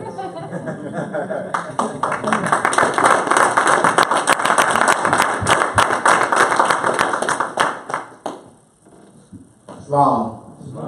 1928, Noble Drawley went to the Pan American Conference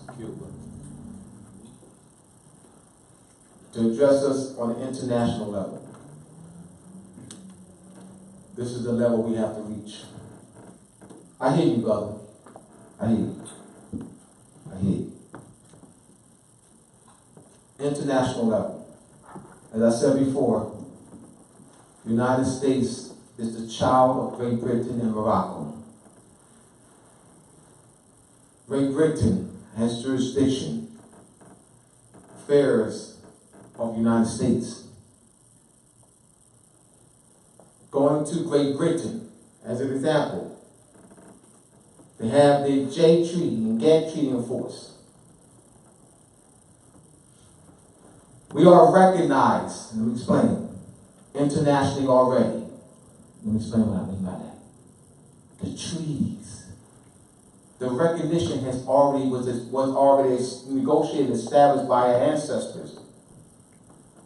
These are self-executed treaties. And that doesn't need a legislative act to be executed. We have to execute the treaties.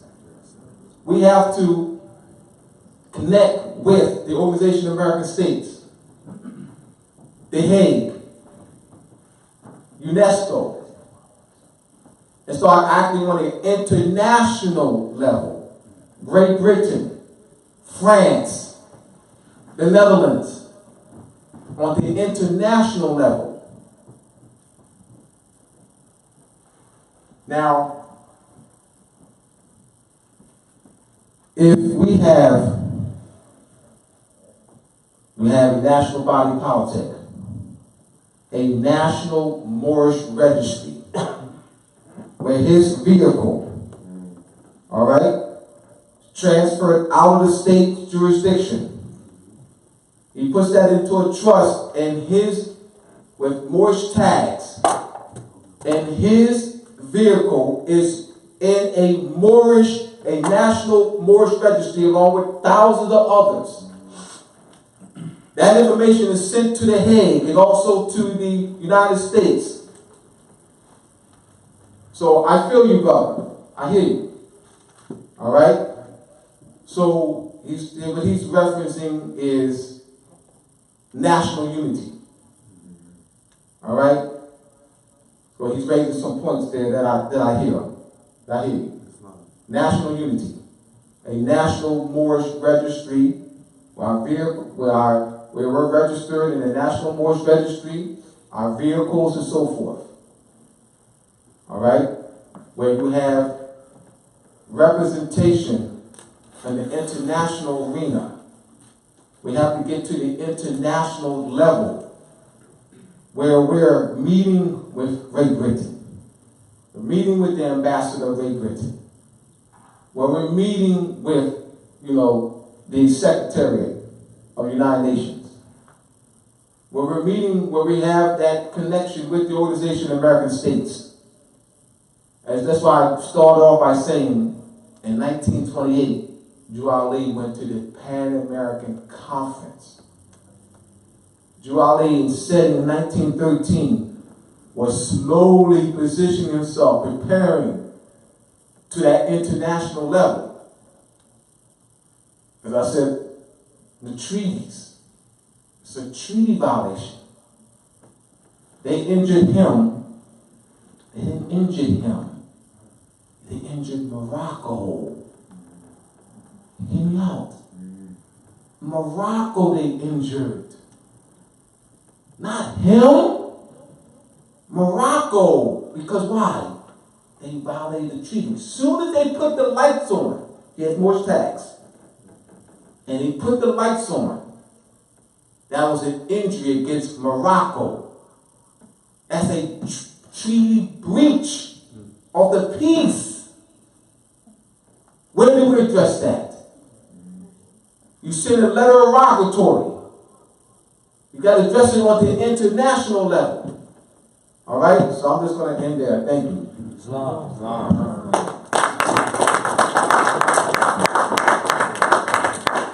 So I hope you're listening to the elder.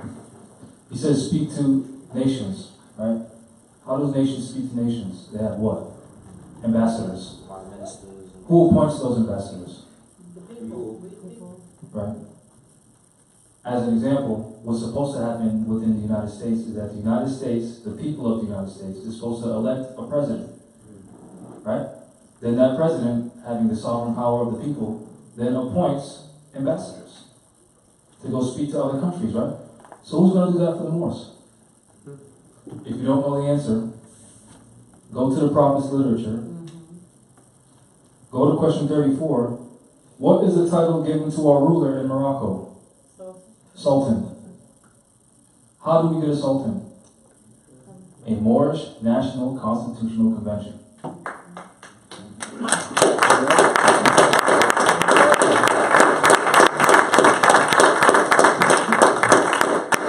Where the Moors in the different territories nominate who they see fit to be our ruler. And then guess what that nominee does? They either accept it or reject it. And then what do? They campaign. To get what? The backing of the people. For what? Because it's not one man or woman's job. Because if we're going to have a sultan, male or female, because we can have either or, so don't think it's just a male's thing, that person's going to have their cabinet.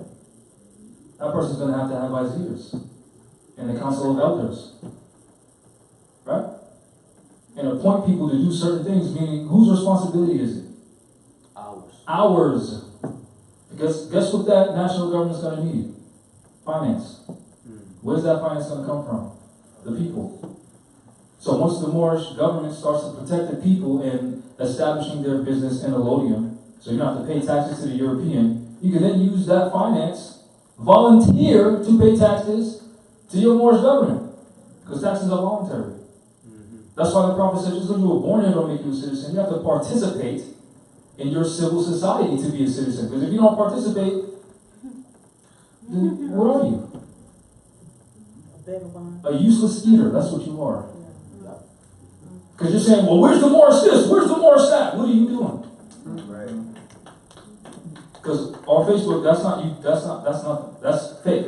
You know that, right? Commenting on Facebook, that's not really, that's just fingers. Go to a Moor. Help another Moor. Write a book. Since you got all the stuff to say on Facebook, write a book. Since you can share all these memes on Instagram, write a book.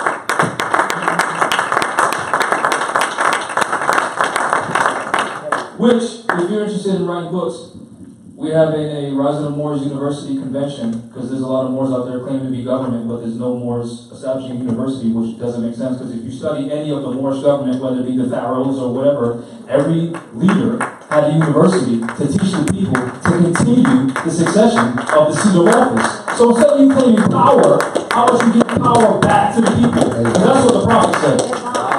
So, if you're interested in actually helping our people, come to the Rise of the Moors University, well, the convention of the university, where we're going to see who's really about it and who's not.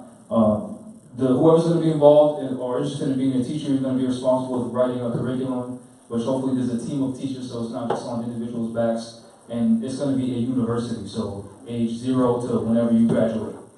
None of this European No Child Left Behind BS. I'm thinking 5-year-olds in jurisprudence classes with 20-year-olds.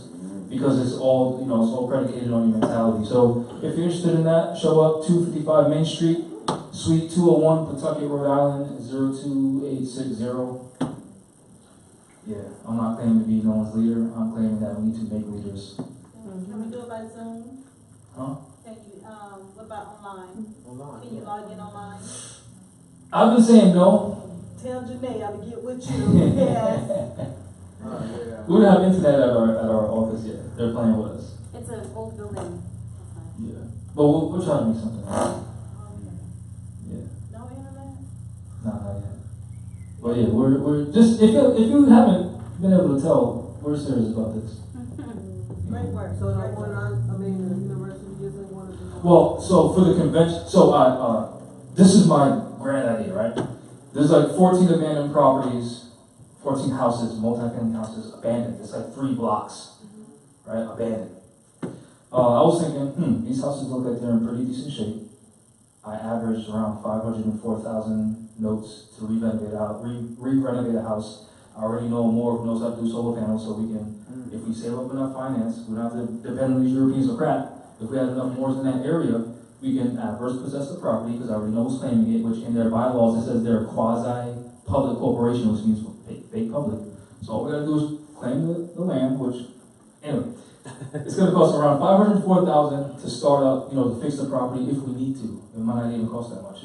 And to hire about 9 teachers and about, let's say, 20 armed guards to protect our university, it's going to cost around $850,000 a year, which if we had 1,000 students, 500 online, 500 on campus, whatever it may be, if we had 1,000 that pay $850 a year for tuition, that's $850 a year, so that's like $250 a day, $2.50 a day.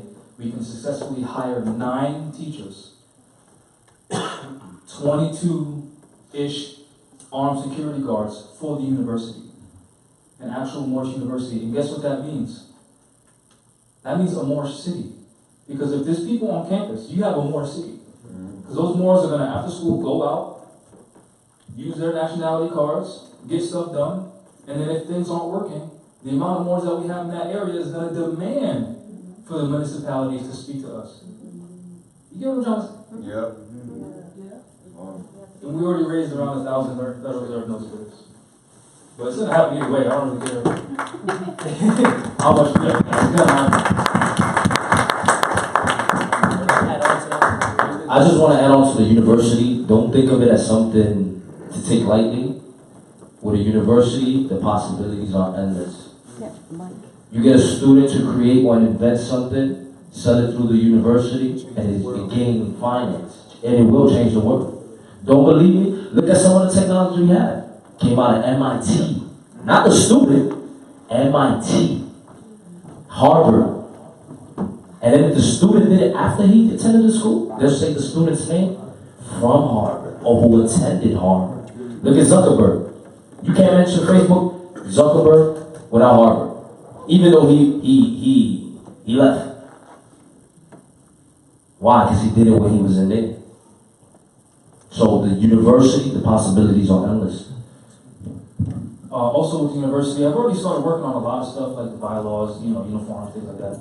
It's going to be mandatory that every man, woman, and child has some type of martial arts training, if you will, for self-defense purposes. Also,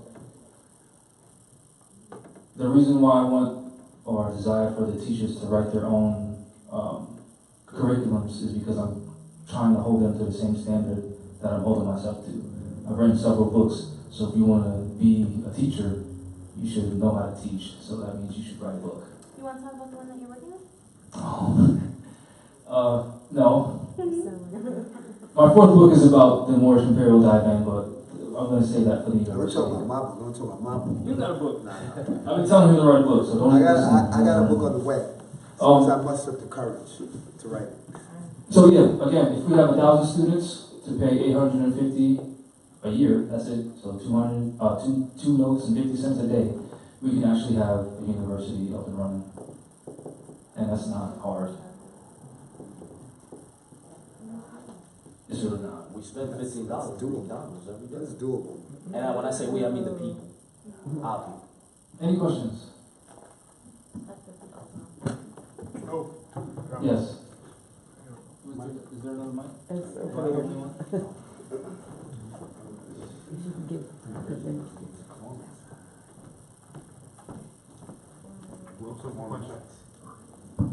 So, I remember you guys talking about Facebook. I'm glad y'all came down. I see y'all online all the time. Y'all some strong people. Thank you. But I've been hearing about a Sunil University.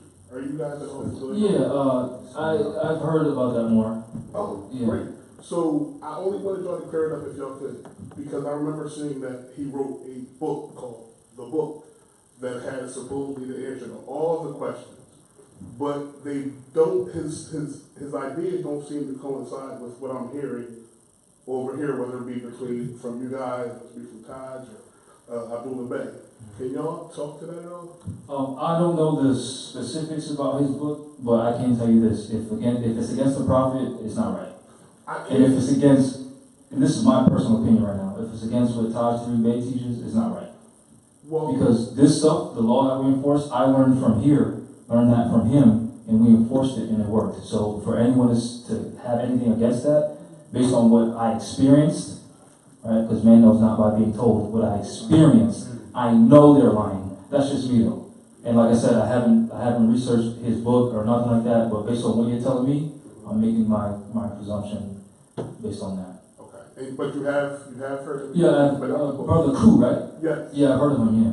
Okay, and I only, like I said, my confusion only becomes because it's supposedly laid out in this, it's called the book. Mhm. And when I hear him talk, he talks, he's a very positive speaker, he talks very clearly, he makes things seem like they could be done a lot easier. Yeah. And I know you guys always say demonstrate and write the book, and he says that this book is written and it tells you flat out how to do everything. All right, so look, this is me personally, right? If you tell me something can be done, then do it. Thank you.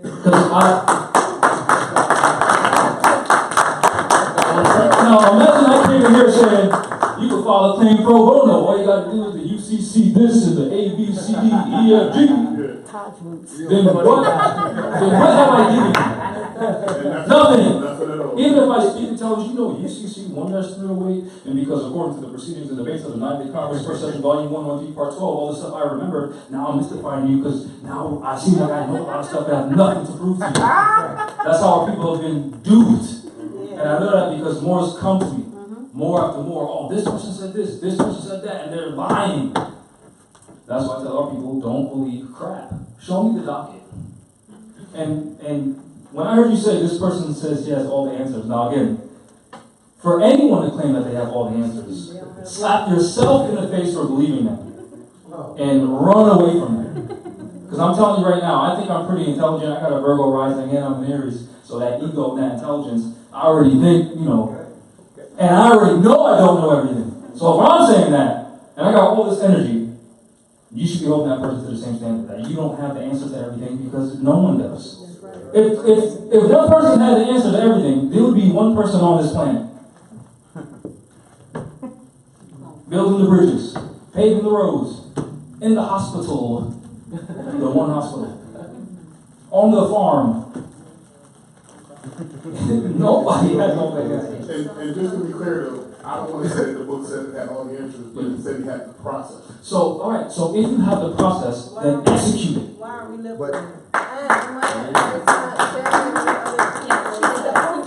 Because what I do is I say, hey, we're offering this legal service. Why? Because of what we're doing. Not saying, well, if you do this, this, and this, just do it and then walking away.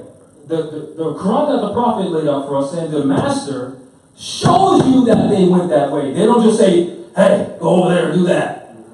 Show me your footsteps. Show me. Oh, I'm not, don't even talk to me. That's me.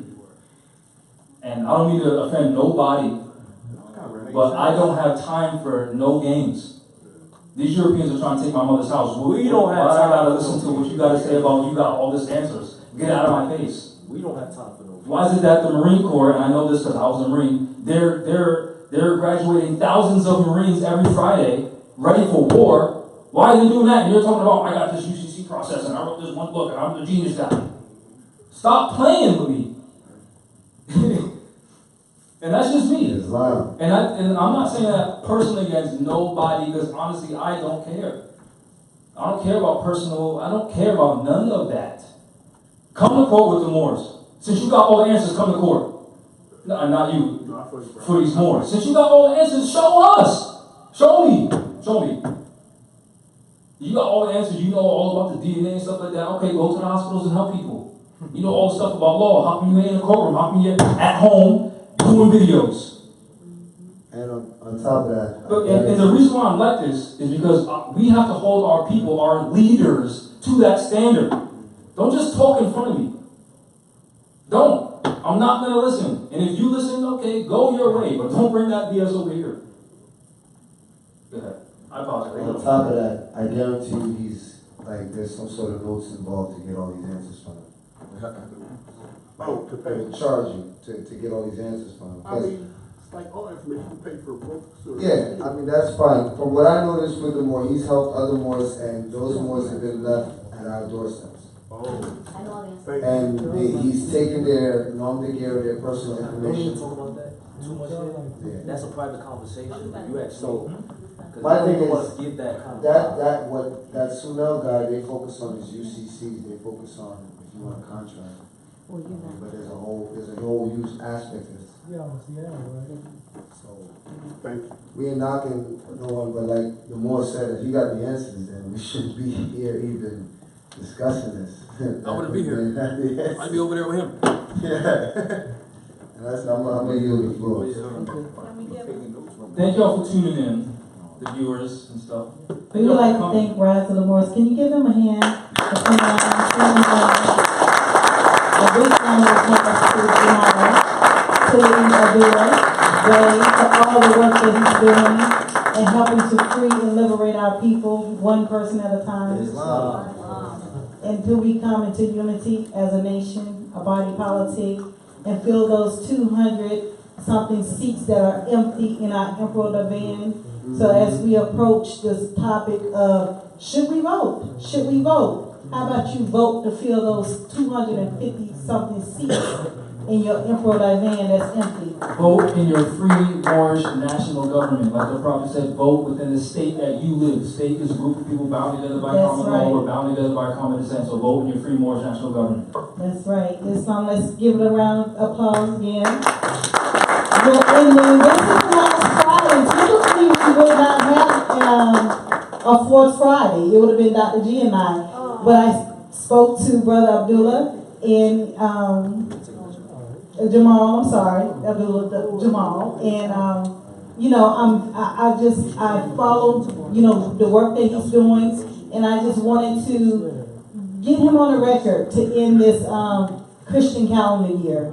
And because we just had a recent event, I think there's a lot of momentum going on. The spirit of liberation is going on across America. And we have our Barinka family in the house. Can we give it up for our Barinka family in the house? Yeah. So, it's great to know that we are moving in that direction. You know, so we have some great things coming up. January, the first Friday, we have once again Grand Sheik Taj Tariq Bey will be back. And on the first Friday, second Friday, we have Brother Abdullah El Talib Mosey Bey. The second Friday, third Friday, with Shem Malachi Bey. Third Friday again, Grand Sheik Taj Tariq Bey. We're starting what you call a Crystal Club. January the 25th, it'll be Delaware Crystal Club, the introduction of that. We have not posted the information regarding our 2020 resolution alignment, Road to Self-Mastery. I'm still editing that content, so I will get that information out there so you can see all the things that we discussed to define that self-mastery, because it still goes in connection with the prophet said, know thyself. So that's the platform in which the Road to Self-Mastery was dealing with. On January 31st, we'll have our first movie night. It'll be called Message in a Movie. We'll discuss the symbolisms in the movie, discuss them so you can start looking at things with a more critical eye and understanding. We're also going to post, actually we just post, we will have a 10-week Sojuris, which means self-law course, that will start January the 14th till May the 30th. So that information is posted on House of Reawakening Minds Facebook page as well. So we have some great things coming up. Not to mention, March 20th, 21st, we have Moorish Summit, Moorish Science, and Dr. G's 65th Solar Return. And we're going to be working with Jahmal to be on the panelist on the Moorish Summit that Friday night. So, you know, stay tuned. We're definitely working on some things. Give each other a hand because, you know, it's a pretty day. We didn't have to be here. Once again, we'd like to thank you for coming out and tuning in the House of Reawakening Minds and having a safe journey back to your domicile. Good evening.